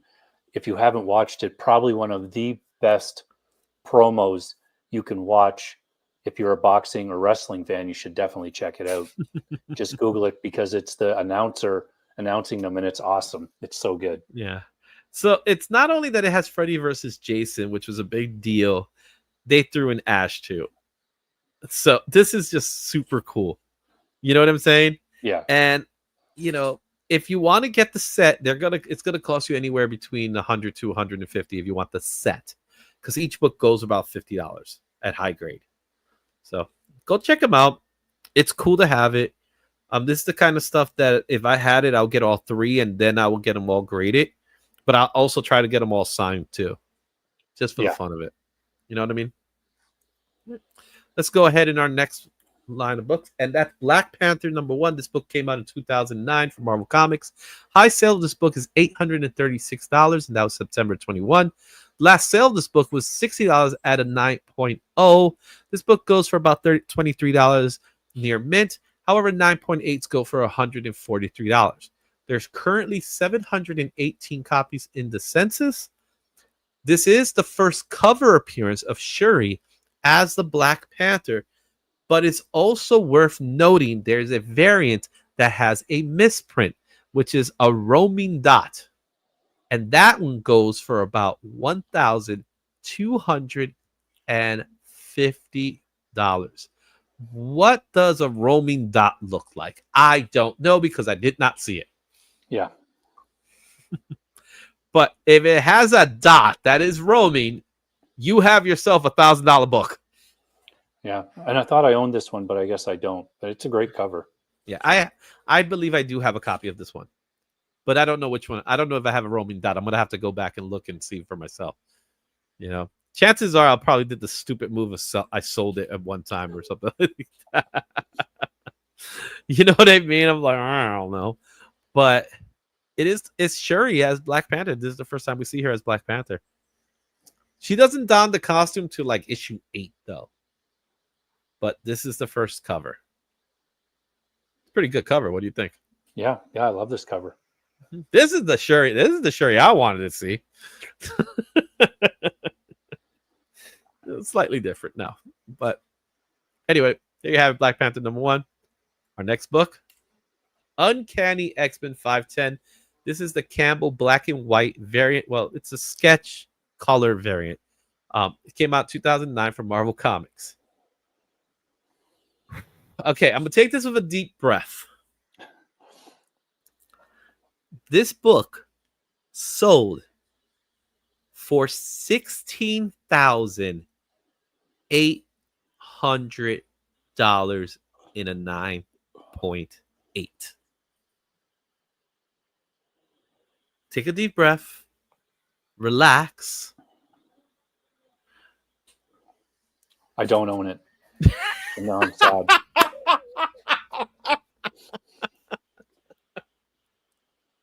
I feel like we're doing the top sales, the monthly sales when we go over these numbers. But when I saw this book and I saw the price tag that it had, I went, what? And why? So obviously there's a very, very low print run of this book. What it is exactly, I don't know. I don't have the information on that. I did some digging off of it, but I don't have it.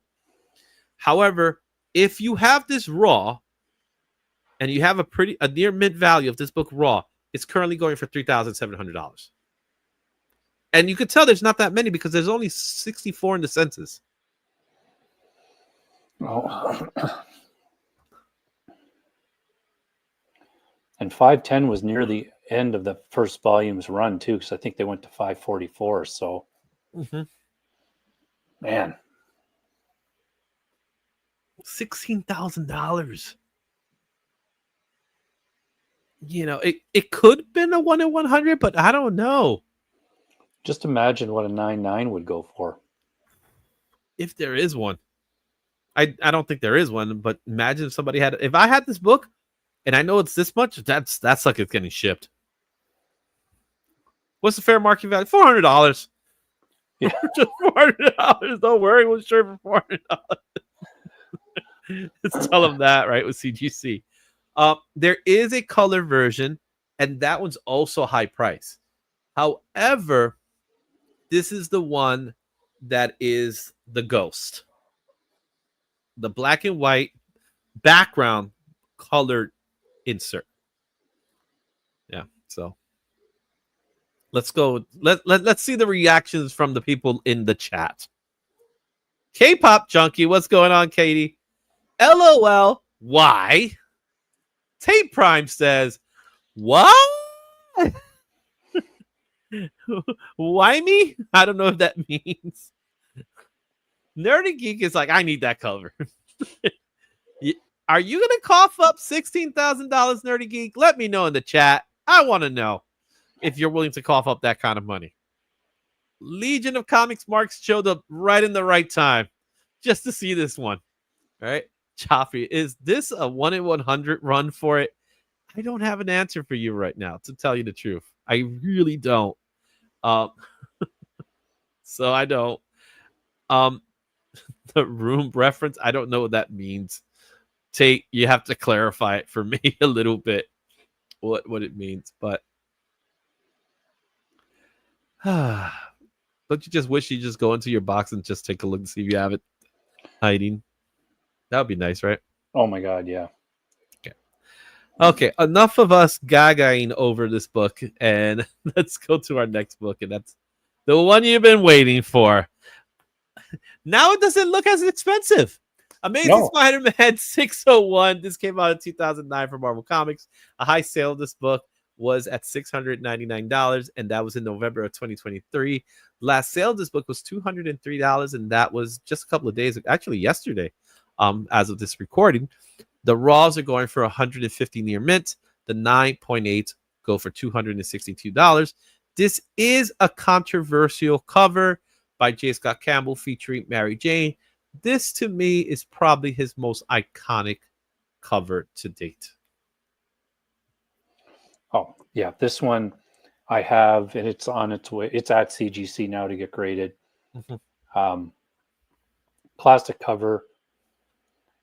I don't remember. I remember, there was some controversy about that actually made the news, but I don't really remember why now. I just think it's still looks great. Oh, yeah. I have a copy. Currently, my copy's with Rich from Comic Cactus Collectible. It's a sharp copy. So it is a 9.8 contender. And the whole purpose is to send it out. So I'll be sending out my copy as well. It's a beautiful cover. It's a controversial cover to the point that in future renditions of it, J. Scott Campbell redid it. And he actually gave the proceeds to a charity, which was really cool. Yes, I do remember that now that you say that. So, great book. Awesome book. This is the highlight of his career. I can't think of any book more significant to this one when it comes to his career in comics. Yeah, I don't think so. Maybe one of the ones we're going to get to in a bit, I think. But yeah, and I think this one's bigger than those. Yeah, but let's talk about those because 606 is the other one. We're going to talk about the trio of books, right? Of this run that everybody talks about, and that's Amazing Spider-Man 606. This one came out in 2009 for Marvel Comics. High sale of this book is at $430 at 9.8. That was in July of 2016. Would you believe that? Last sale of this book is at $90 near mint. The raws are going for $72, while the graded copies go for about $209. There's currently 2,408 copies of this book in the census, and it is the famous Mary Jane catches Peter and Black Cat kissing. This is also at CGC right now. Yep, it is the second book of the trinity of books that everybody loves from this run, right? This book is one of those books that constantly gets homage, right? Why? Because everybody gets shocked that another guy is kissing their girlfriend. So it's a meme. This is a meme. That's what this is. And so that's why it's so famous. But again, it is his first. And I've seen Tyler Kirkman do it, plenty of them. You see other people do plenty of them. There's a famous one now that has Scott Summers having Jean make it out with Emma. People do a lot of homages to it. However, this is obviously the best one of the bunch. And we're going to talk about the Ultimate Spider-Man ones as well. I love what he did with that one. I think that was cool. Yeah, those are good. Yeah. So it's time to go to the next one. And it was the very next issue with Amazing Spider-Man 607, 2009 from Marvel Comics. High sale of this book is $390 at 9.8, and that was September of 2023. The last sale of this book was $100 at a no grade, and the raws are going for about $80 near mint, while the 9.8 goes for $226.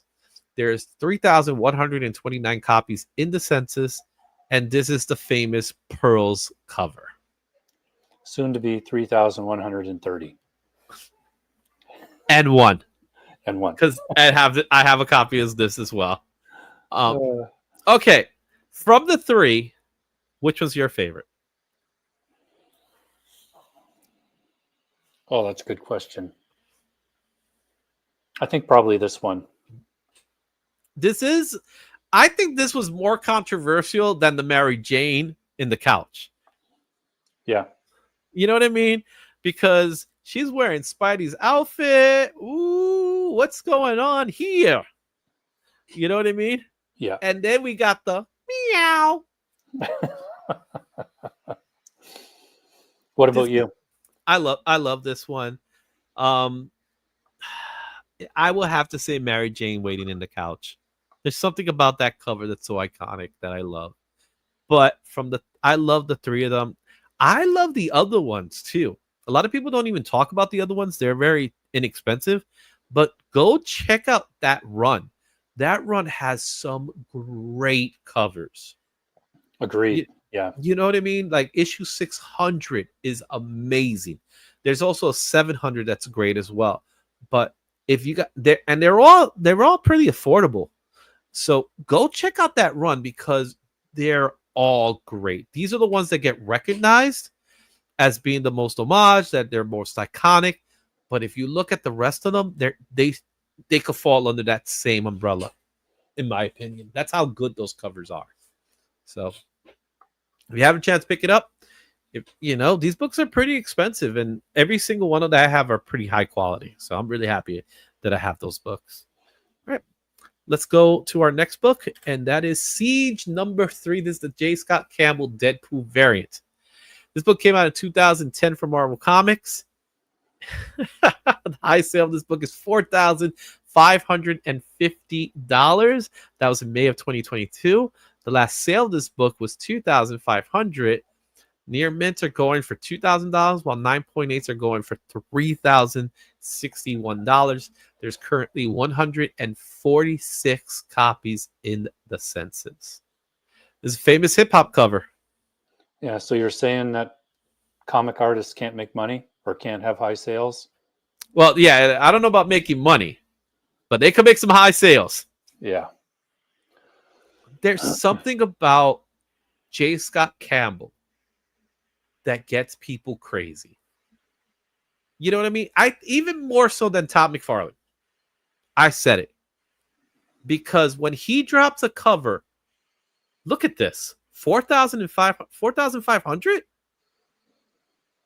I know, it's crazy. You know what I mean? He just keeps cranking them out. You know, I can't go through the whole list of books, but looking at this one, it's like it's a silly silly Deadpool cover. But it's a $4,000 silly Deadpool cover. Yeah. All right. And you know what he has a tendency of doing? He has a tendency of doing some kind of homage to it. All right.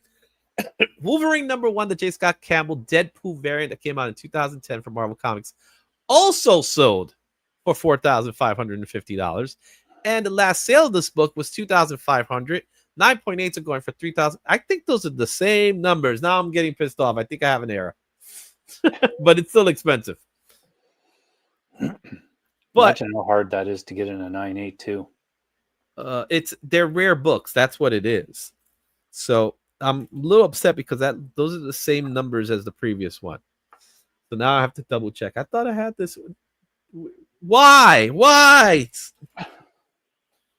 would this happen? No backgrounds again. Yeah. He's starting to get to that point where he's like, yeah, that's it. I'm done. You know what I mean? But he's selling.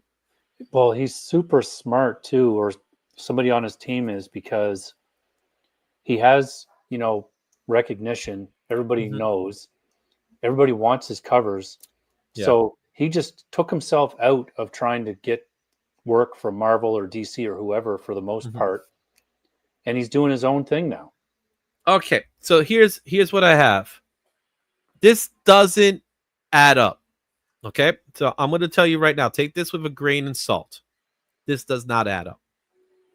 A high known value sale of this book at a 9.8 sold on November 14th, 2022 for, get ready for it, $17,100. This is why I'm going to tell you it doesn't add up. The last recorded sale was $30 at a 9.8.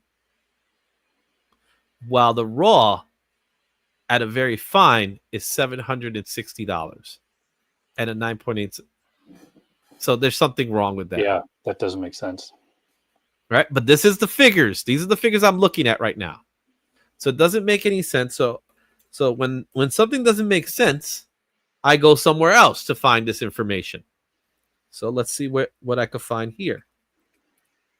And where I'm doing is I utilize cover price. I usually start at cover price, but then I go to I go to Go Collect to get the census count. I think the census count is correct. Yeah, the statistics don't lie. They don't lie unless there's something off. So there are 999 copies in the census. You see, this is where it gets weird. A 9.8 went for $10,000. 9.6, 4,800. 9.4, 2,700. 9.2, 1,700. The last sale of this book was $720 at a 7.5. However, there was a sale for $12,000 for this book. The numbers for this book in general is literally all over the place. Yeah. There's something fishy about this book. So take that with a grain of salt. You call it shenanigans. These are the numbers. I'm only reporting the numbers. Statistics don't lie. I'll show this to you guys so you guys can see what I'm talking about. So let's go to screen share here. We're gonna go collect. All right, and in Go Collect, you should be able to see. I'm gonna try to see if I can zoom in a little bit here so you guys can see a little bit what I'm talking about. So there's the book, the Wolverine #1, the Deadpool Campbell variant. All right, so it's the same cover.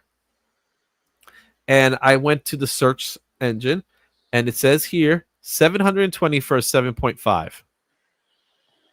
A 9.8 sold for $5,049 in April. A month before, and that was in an auction. A 9.8 sold in a fixed price for $12,000. No, I know what you meant. I know what you meant, Tate. I know what you meant. Then in February, we have a sale of $4,000, $4,800. There was another sale. This is $4,295 for a 9.2. So Nerdy Geek, if you have $4,295, you can get yourself a 9.2 of this book. This one's a signature at $4,000. Another signature sold for $6,000.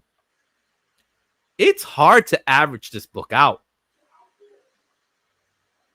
Really hard. And if I go to cover price, which I'll share that tab, you can see $30, 9.8, $30, 9.8, 760. But then if I scroll down, total recorded sales 50, 17,100. If I go to the sales data and we can see these sales, we see 760, 1,614. I'll pass on the signature. 787, 1,500, and those are raw copies. When we look at the slabs, look at this, a $29 slab. What the heck? 5,000, 10,000, 7,000, 8,000, $17,000. Crazy. This one's insane. Literally, the figures there's 45 sales in the slabs, but the figures are literally all over the park. All over.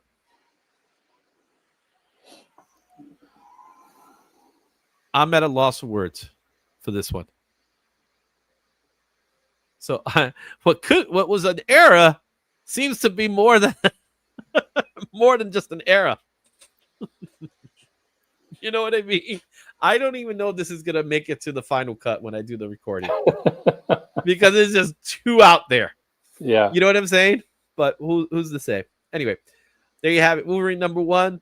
The price of this book is everywhere, so you could get it as high for $17,000, or you could pay $29 and get it raw. Either way, it's your choice. Let's go to our next book. Our next book is Amazing Spider-Man Renew Your Vows #1. This is the 1 in 50 Campbell variant. Came out in 2010 from Marvel Comics. The high sale of this book is $700 and 9.8, and that was September 2022. The last sale was $200 at a no grain. That was in November. Ross goes for about $45 near mint, while 9.8's go for about $525. There's currently 526 copies in the census. This is a variant cover, but it's also the first appearance of Anna Mae Parker, who will later become Spiderling. I don't have this one, but I love this cover, and I love this series. I thought it was really good. Mm-hmm. Yeah, this is by far one of the best covers, and what I really love what J. Scott Campbell's doing here is he's kind of telling us a story with these covers, right? Because this is clearly the same scene. He comes home to her. Yeah. You know what I mean? So I think that's what makes it so much fun. And as we see, as he continues, he's still telling a story within covers.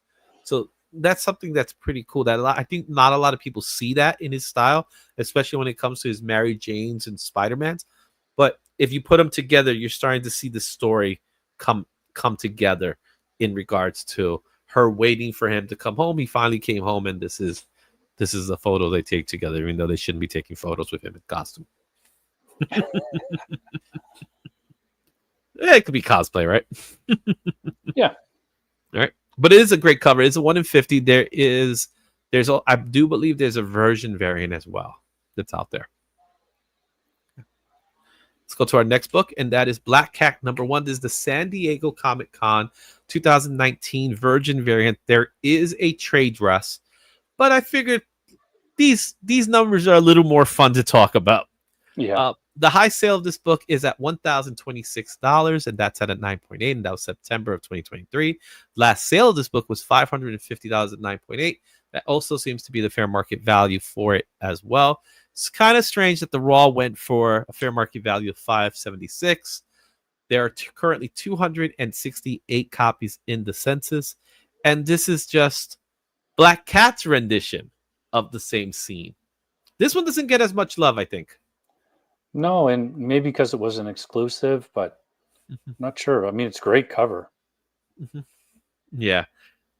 Yeah, it's a great cover. I love the perspective that they did with it, that he did with the style, where everything's the exact opposite, right? Because in the image, it looks like Spider-Man's coming to her as opposed to swinging away from her, what does that mean? And obviously the couch is in a different perspective, so it's kind of like it parallels with it. And her phone's a lot more current than the phone that Mary Jane has. Right. Great cover. And yes, it's in perspective with backgrounds.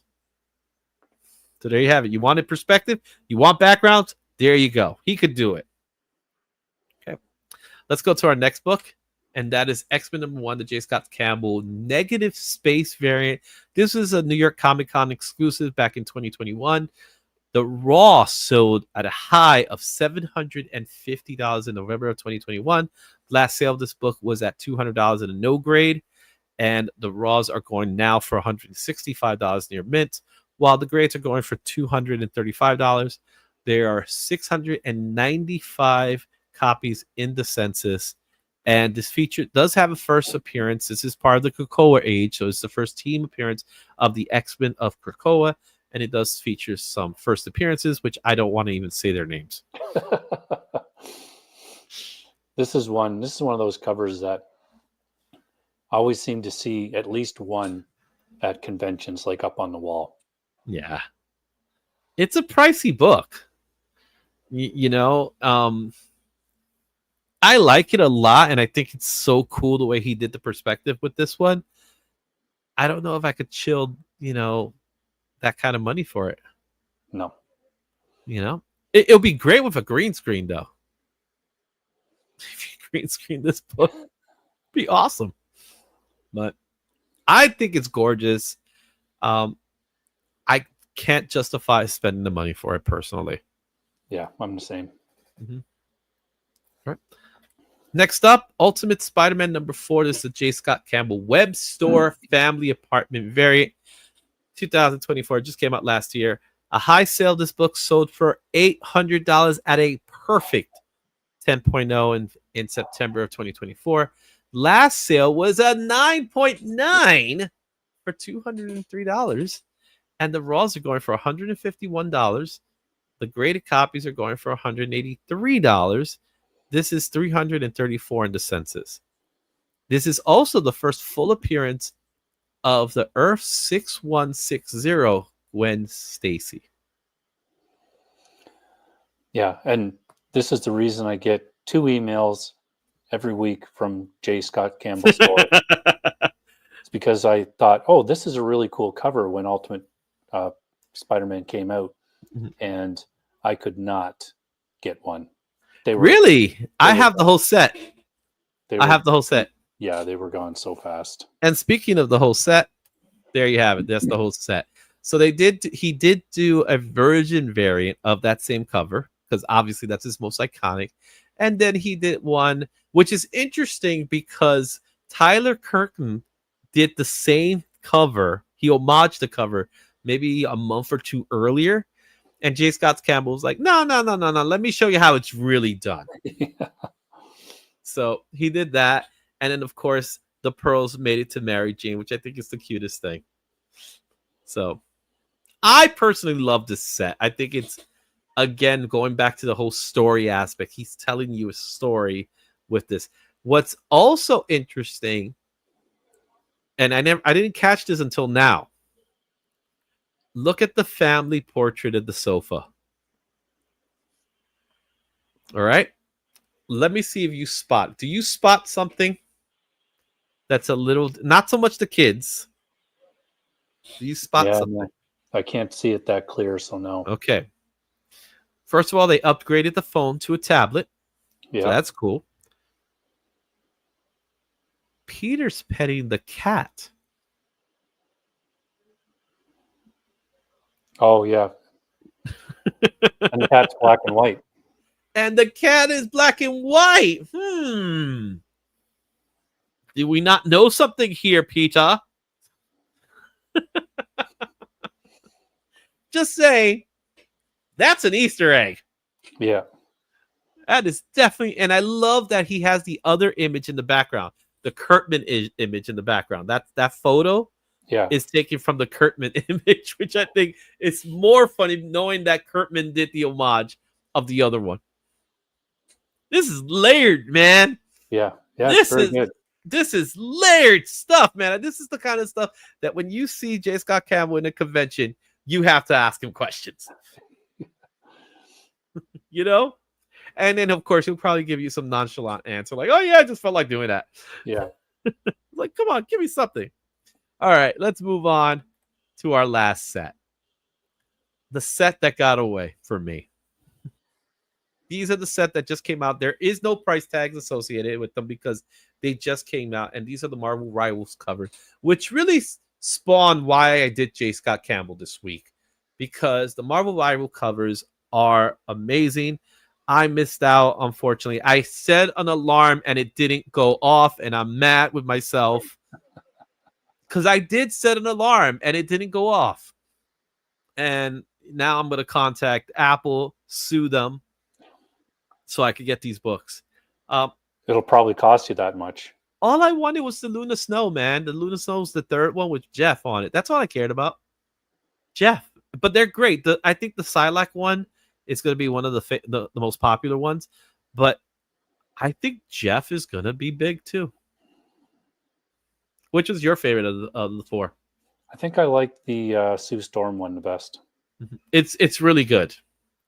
It's really, but this is the example of how good J. Scott Campbell still is.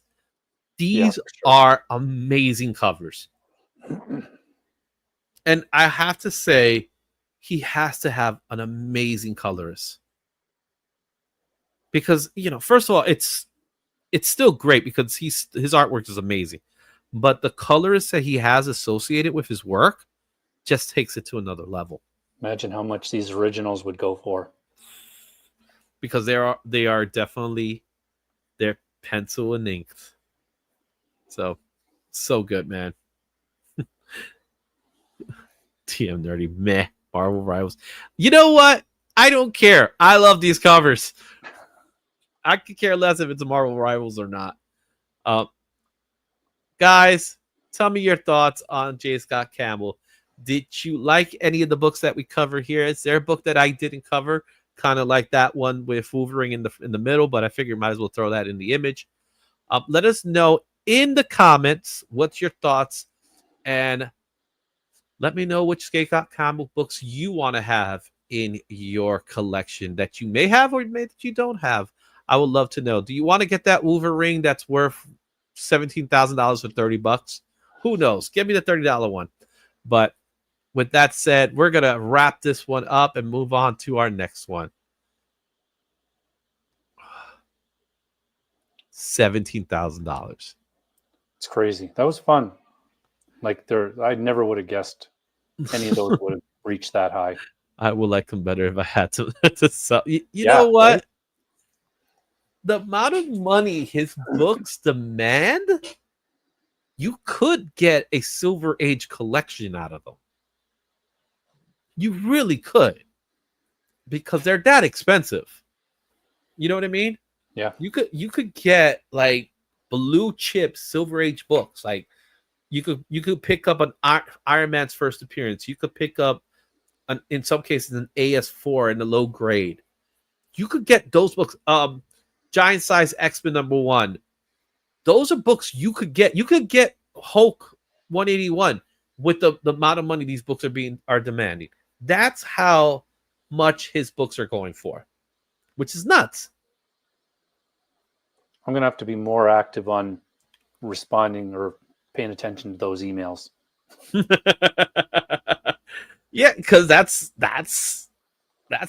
how big of an artist he is. It's just the shipping to here, Izzy, and the customs it makes it so prohibitive to buy from a shop like that. Yeah, because you know you're going to be paying $40 or $50 to get it here.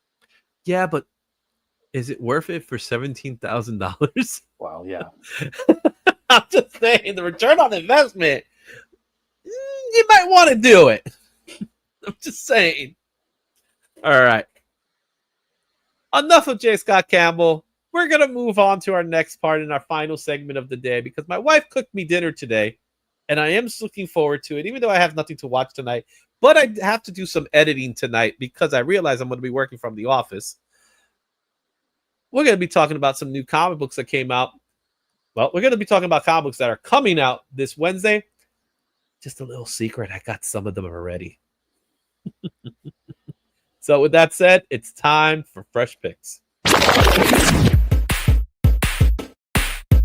Yeah.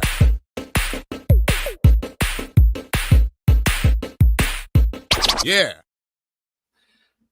It is now time to talk about New Comic Book Day, and this week's new comic books it's a big, big week for comic books, especially on the DC side of things. So, as you see from the screen, Absolute Flash is coming, and this is the second wave of the Absolute books, starting with Flash. What's your thoughts so far? Whereas the first three, I knew I was buying all of them. With these group, I don't know if I am. It's one of those I'm going to flip through and see if I like it or not. I don't even know if I pre-ordered any of these newer ones. Okay. So I have the book already. I haven't opened it yet. I do have that copy. I actually have an extra copy. And I have the foil because I wanted to get the foil because I want to have the whole entire series of the foils. The artwork looks great, but the artwork, we already knew the artwork was going to look good. I'm curious to see how Jeff Lemire writes this version of Wally West, which that's kind of gets me a little excited that this is actually Wally as opposed to Barry. But it also got me thinking about Barry. But we'll get to that when we talk about Absolute Flash. So let's go and talk about last week's book, and that's Previously Fresh. This is the top voted comics according to the League of Comic Geeks. And number one this week was Absolute Superman #5, which came in at 34% of the votes. Second place was the new book, Assorted Crisis Events, which is a time travel book. That was a new book that came out this week from Image Comics. That had 18%. Transformers came in at third with 8%, then tied with Batman Dark Patterns. And at 3% was the latest issue of Geiger. Did you get a chance to read any of these books? Yeah, Jay? I've read all of them. Okay. I liked all of them. I wouldn't have put them in that order. I really enjoyed the Assorted Crisis Events book. It was a complete surprise. Kind of how I do things is when I get a new book, I do a video and I do a long form video and kind of go through the book. So I just flipped through and then I read it like the next day. Mhm. And even flipping through, it did not prepare me for what the story really was. And it was really good. I really liked it. Mhm. Absolute Superman was good too, but I just would have put that probably third because Transformers has an amazing ending. So that one was excellent as well. Yeah, I did get a chance to glance over Superman. So I pretty much know the whole story. And I wanted it to be something more. I don't know if that means something. I wanted it to be something more. It felt very generic in its style. Like, oh, this is how we're going to go with this. And that felt generic to me. Fine. But I feel like issue 6 might be where it will take us. You know what I mean?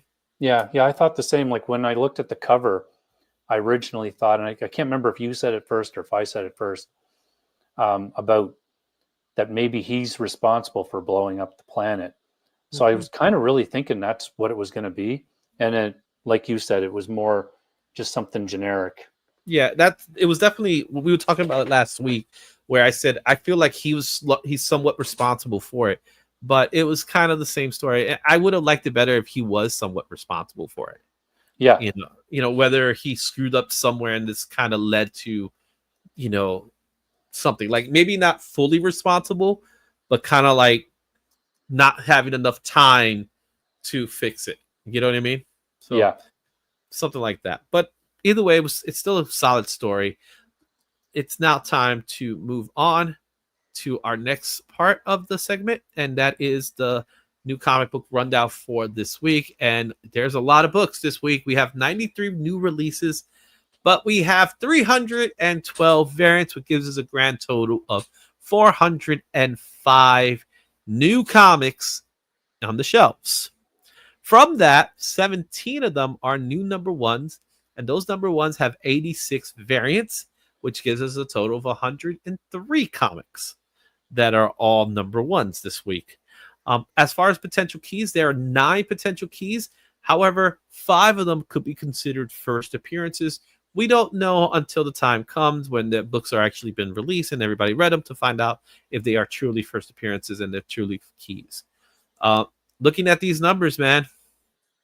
Okay, before you go on, I have not seen these slides or I don't remember them. I am going to guess the ratios and number for Dynamite. I guess you're gonna find out.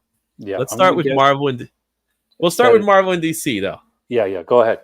Okay, Marvel has 17 titles with 61 variants, while DC is pretty much hitting it hard this week with 14 titles and 76 variants. Now, to DC's defense, not that I'm defending them on this matter, the reason why they have more variants than Marvel is obviously Absolute Flash.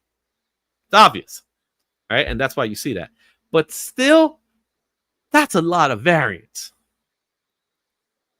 for both of them. Oh, yeah. It's ridiculous. Let's take a look at the other companies. 15 titles for Image with 29 variants. That's a little more fair, I guess. Boom, 4 titles, 4 variants. IDW, 3 titles, 4 variants. I'm going to move Dynamite to the last part just because I always want to skip them. Because Dark Horse is probably the most fair of them all with 8 titles and 3 variants. But Dynamite, you said it best.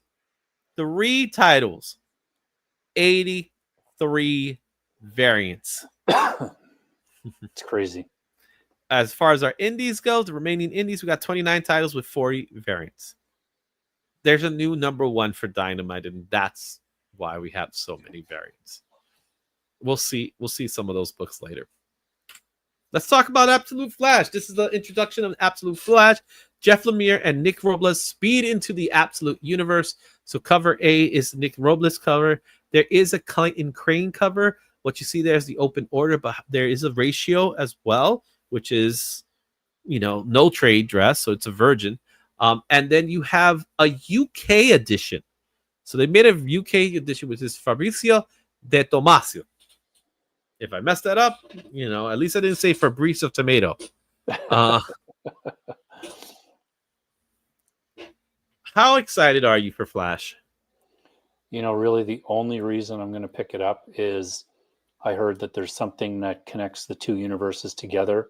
Mm-hmm. And I don't know if it's in the first issue or not. So that's why I'm going to pick it up. Well, Nerdy Geek already said he read it. And he said it's a good read, but it felt short. So maybe I'll get a chance to read it tonight or tomorrow morning. Like I said, I have a copy already. So who knows? I look forward because Flash is one of my favorite characters. As I said, Wally is my favorite version of Flash. So they decided to go with Wally. This costume is very interesting. I don't know how I feel about it just yet.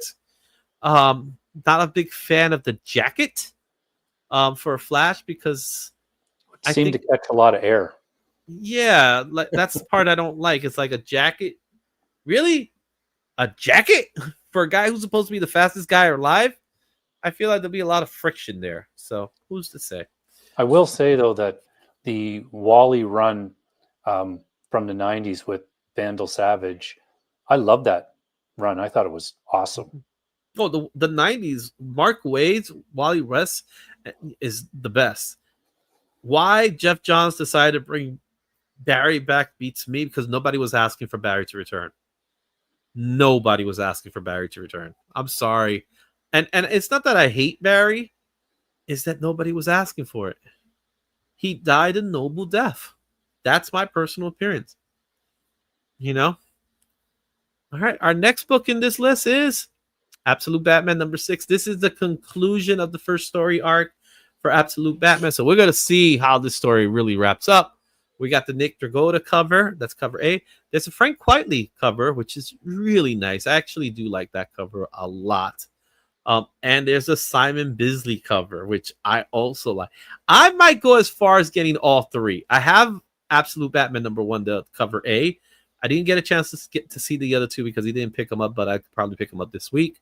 This is the conclusion of the first story arc, and this is possibly the first full appearance of the Absolute Joker. I could find out if he's really in there or not right now if I want to, but I'm not going to do that because I want to eat. I got the Quietly one, I think. Yeah. It looks good. It's a really good cover. I love it. Yeah, it's a great cover. I think it's better than the cover A. I'll admit to that one. And then Bisley's Bisley, man. I just love. And there's some more really cool covers for Absolute Batman. So go check those out. Our next book, Magic number 3. There he is, J. Scott Campbell again. That's a great cover too.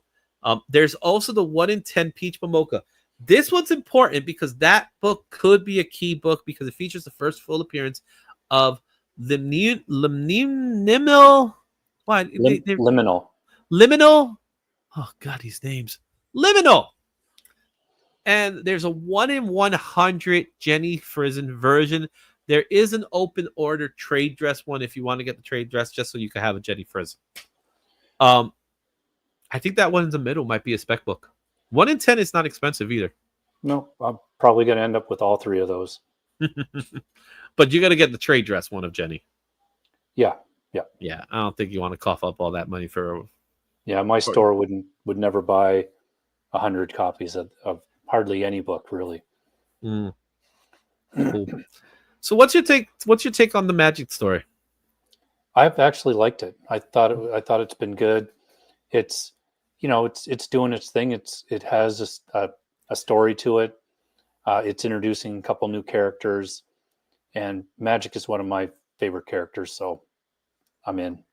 Cool. All right, let's look at our next book, and that is New Champions number 3. You have the Todd Knock cover, which is cover A. Derek Chu has a 1 in 50. There is also an open order version of that, which is a trade. And then the Sawi cover, which I think is a cool cover with the cell phone. This also features the first appearance of Magnetrix.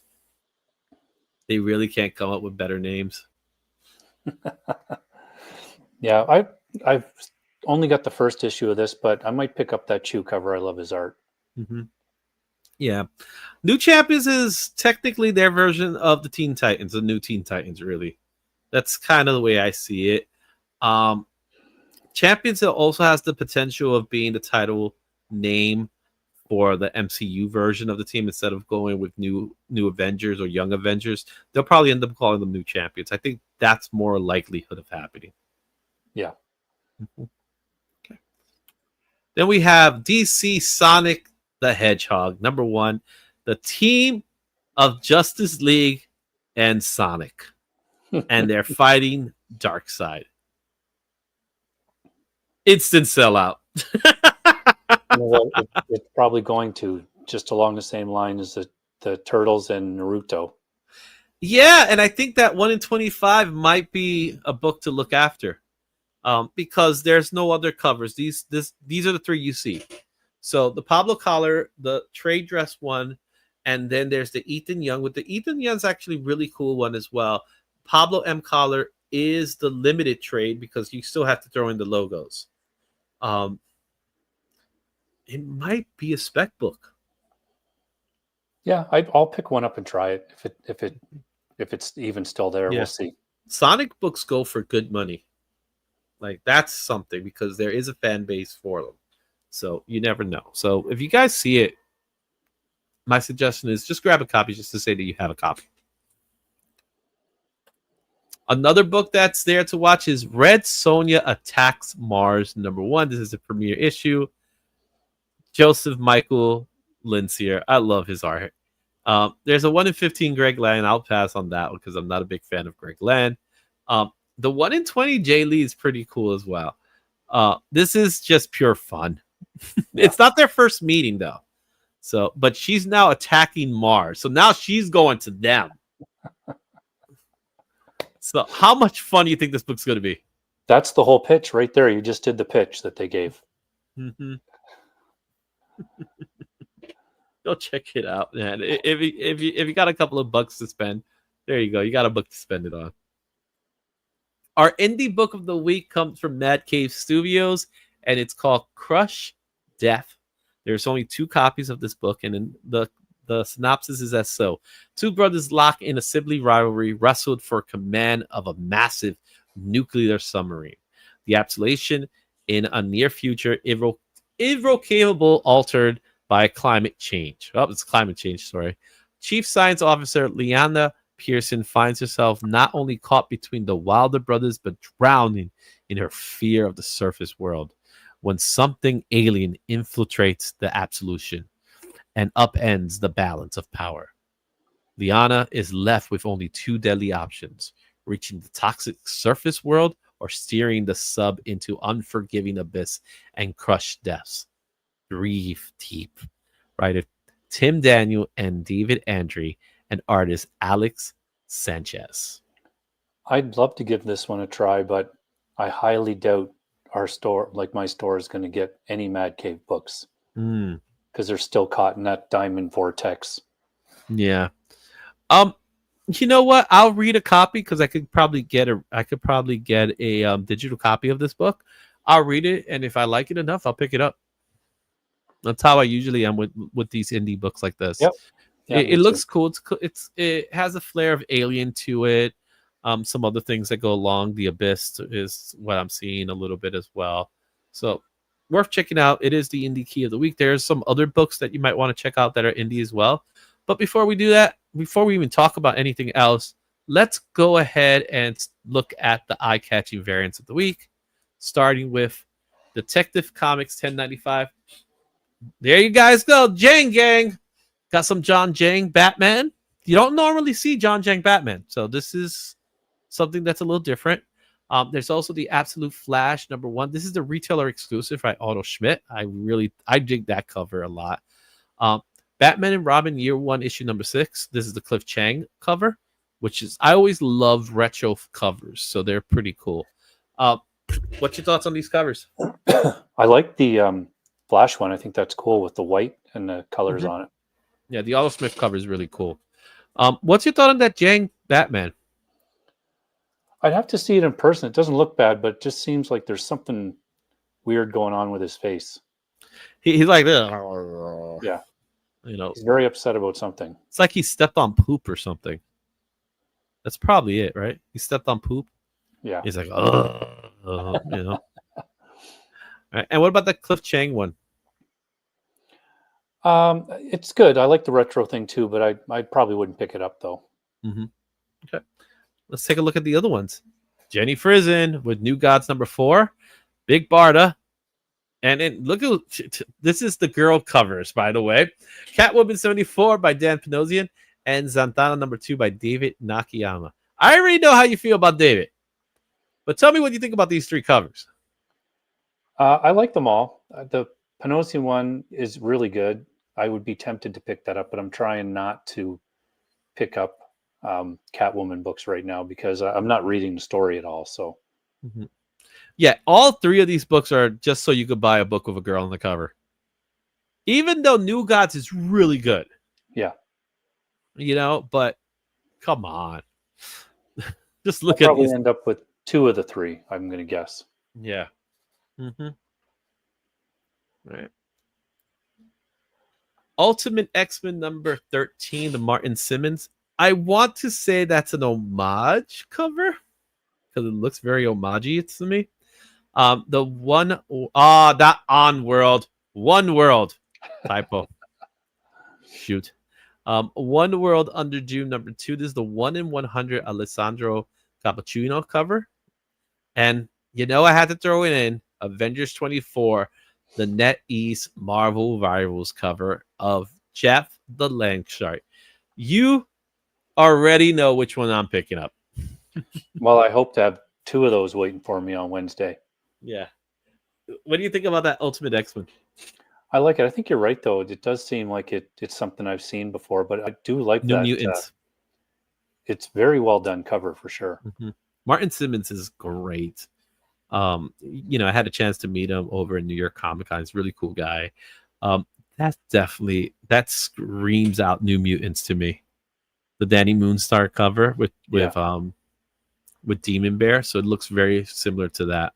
All right, our next book here is Psylocke #5. There's the 1 in 50 Ben Harvey cover. There's also a trade dress version if you want to pick that one up to have the cover. Deadpool Wolverine #3, 1 in 100, the Rafael de la Torre cover, which I think that's a cool cover. And I know you picked out the Peach Momoko Daredevil Unleash Hell Red Band #3. I went with the 1 in 50 Ivan Talavera cover because that looks like a Marvel masterpiece. Yeah, it's a really good cover. Right? So it is so good, man. I might want to pick up that cover just to have it. It's so gorgeous to me. It really stands out. I love the colors. I love how her hair looks. It's beautiful. You're right. It looks just like a Alex Ross card. Yeah. Joe Jusko, one of those cards from back then. So really good stuff. All right. Then we have Werewolf by Night #M. That's the EM or Eric M. Geis cover. There's literally blood coming upwards or falling down from the logo into his face. And it almost feels Mark Spears like. You know what I'm saying? Yeah, it does. Right? Vampirella 675, Jenny Frizen. This is a book that it was on the list this week for some reason, so I put it back in there. And speaking of Mark Spears, Silverhawks #2, you got the Mark Spears cover. And yes, there are multiple covers of that Silverhawk. Any thoughts on any of these? Hopefully my store has the Vampirella because I would pick that one up, even though I don't usually read it. I don't think anybody reads Vampirella. I'm sorry. If you read Vampirella, let me know. All I know is that people buy Vampirella. They don't necessarily read it. You might be onto something there. All right. And then finally, we have G.I. Joe #5. This is the 616 retail incentive. done by Tyler Curtin, featuring Cobra Commander. Man, I love that cover. Then you have The Last Boy #1. This is the 1 in 25 Adam Hughes. Be on the lookout for this one, because anytime Adam Hughes does the cover, it's always a cover to check out for. It is a 1 in 25 of the story of Peter Pan. So it's Peter Pan story. Excuse me. And then you have King Spawn 43. This is the Miko Kolak cover, which is another cool picture. Yeah, all three of those are good. Mm-hmm. I saw the Adam Hughes and I went, oh, that's an Adam Hughes. Interesting. Right? One of these days, we're going to have to cover Adam Hughes and see if he has any books like J. Scott Campbell. I'm sure there is. You know? So that does it for the list. We thank you for watching this new comic book day. Which books are you going to pick up? Are you going to pick up any of these books? Are you going to be looking out for them? Are you going to grab Absolute Flash and Batman? And let me know what your thoughts on it. Let me know if you read it and tell me what your thoughts in the comments. That really helps us out. With that said, let's go one more time into this chat. And let's see here. We got here Nerdy Geek Wally is my favorite Flash. Don't expect as much of a story in Absolute Batman. And yeah, Wally's getting the love he deserves. That's good. Zatanna #2 is short. They both have previews of Absolute Martian Manhunter. This is probably going to be in all the DC books. Hey, Richie Rich. Best indie. You still with us? Archie meets Jay and Silent Bob. Yes. Sorry. The best Archie crossover would be Archie versus Punisher. Come on. That is the best. Skipping Absolute Flash and GL, but I'm picking up Absolute Martian Manhunter. Really? I thought you were like a DC guy all the way. So shame. Ali, I don't like the DNA Zatanna cover, and that's fine. And we got Chico Suave with a question. I have an offer from a seller for ASM 606 and 607 for $170 for both books. Is this too high? They're in near mint condition. So let's go back for a second here. And based off the information that we saw from the list today, let's take a look at those two books quickly. I'm not going to put it on the screen. So a near mint for 606 goes for $72, and that's the fair market value. While 607 goes for $80. So you do the math. What does that lead us to? About $152? So what would you say? $152 is the price tag that they say is the fair market value. What do you say to 170? Shade. You're going to have shipping on there too. I mean, see if you can get them down to like 150 including shipping, or 170 including shipping would be worth it. Yeah, so you don't want to go any higher than that number based on the information. So the books are going for about 100. Together, they go about $152. That's the fair market value for those books. Near mint. And they're telling you they're near mint conditions, but you never know until you get the books. Yeah. So you might want to, I always lowball somebody first. So I did the same routine when I was at the convention this past weekend, 2 weeks ago, where I was talking to my guy. I said, look, the book here says it's $70. I'm going to ask for 40. He's probably going to tell me 50, and that's what I'm going to buy it for. So I told him, hey, and I went like this. I was like, would you do 40? And he tells me, I'll do 50. And I said, here you go. Exactly the way I said it is how it happened. Yep. So you know what I mean? Yeah, Heroes for Hire. What's up, Matt? We talked about you for a little bit, just briefly. Go check out the Creative Spotlight. You'll find out where, and you're very welcome. And again, that's just our opinion. We're not lawyers or anything else to tell you this is exactly what you should do. But yet, when it comes to buying comics, you have to know the art of bargaining. And when you know the art of bargaining is how you could get good deals on books at good prices. I try my best never to pay more than the fair market value of a book. because if that's what the fair market value of the book is, that's what I should be paying for it. I shouldn't be paying more than the fair market value, regardless of spec.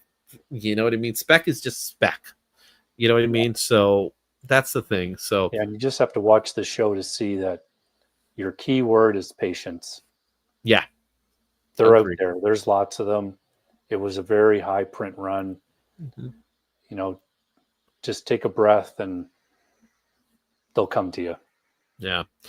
With that said, I just want to remind everybody, if you haven't gone to Cover Price's YouTube page, I have a video there, and I'll be doing weekly videos over at Cover Price, the top 10 rewind. Be on the lookout for that one. We should have a new video by every Saturday. They're going to be dropping, so be on the lookout. The video's out now. It's getting some good views, so I thank everybody that's watching. Also, this weekend, I'm going to be at King Con. The price of the tickets right now are $5. So if you scan that QR code, you can get a ticket for $5. If you do purchase the tickets, when you go to the show, make sure you tell them that you got the tickets because Izzy told me to come here. That way they hook a brother up there. That's how you do this. It's going to be a great show. It is one of the best con shows you could go to locally. So if you're in the New Jersey, New York area, I promise you, take a moment to go out to King Con. It's going to be a blast. And while you're there, you're going to see me. You're going to see Cliff from Cliff on Comics. You're going to see Rich from Rich Comic Cap Collectibles. And you're going to see DJ Links. We're all going to be there. So we're going to, trust me, we are going to be filming. It is going to be a crazy show. And there's more stuff coming up in the future that go check out.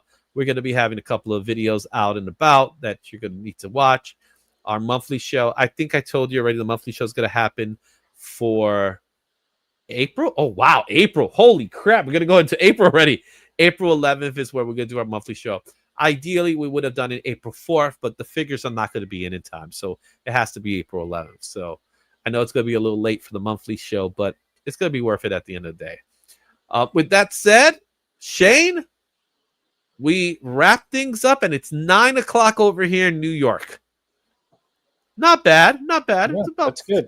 Right? Just under 3 hours, as always. Yeah. But tell people where they can find you, man. Oh, I'm on Instagram. I'm on YouTube, obviously. I hang out here. I hang out on Wednesday with the Comic Vet. I put out stuff Sundays, Mondays, Wednesdays, Saturdays. This week, I'm opening up these, finally. I'm going to crack them. Well, I'm opening them on Wednesday. Look what I got. Oh, yeah. And I have this to open, too. Oh, look at that. What's in the box? Oh, Are those graded books? We will see. It's heavy, I'll tell you that. Speaking of graded books, I got to go check to see these guys finally finished doing mine. Let's see here. All right. What else got going on? Anything else? No, I'm just going to give a shout out to I mentioned it in the comments, any Mark Spears fans out there, which there are. Kingdom of Nerds did a really great interview with them. It's awesome. It just kind of seems like a really down-to-earth dude, Mark Spears. So if you're interested to learn kind of what's going on with his covers and all that, go check that out. Awesome. I'm sending out a message to my guy to see if I can still do the FOC. Because I have to do it. We talked about it. Anyway, guys, it's been a pleasure. It's so much fun. Thanks. Thank you, Nerdy Geek. And like I said, go back to the video, leave a comment. That's going to help out the channel a lot. Make sure you slam that thumbs up. Share the video if you can. And, of course, the replays are going to happen throughout the week. There might be some more fun stuff. Again, go check out King Con on Saturday. If you can't be there, we'll be there. We'll do some recording. And if you missed it last year, go back and watch that video because you're going to see how much fun that show's going to be. We'll see you next time. And as always, we like to end the show off by telling you all thank you for watching. So, thank you. I think this is it. I think you're about to go home. Okay. All right. Thank you. Thank you. Thank you. Thank you. Thank you. Thank you. Thank you. Thank you. Oh, thank you. Thank you. Thank you. Thank you. Thank you. Thank you. Thank you. Thank you. Thank you. Thank you. Thank you. Thank you. Thank you. Thank you. I never said thank you.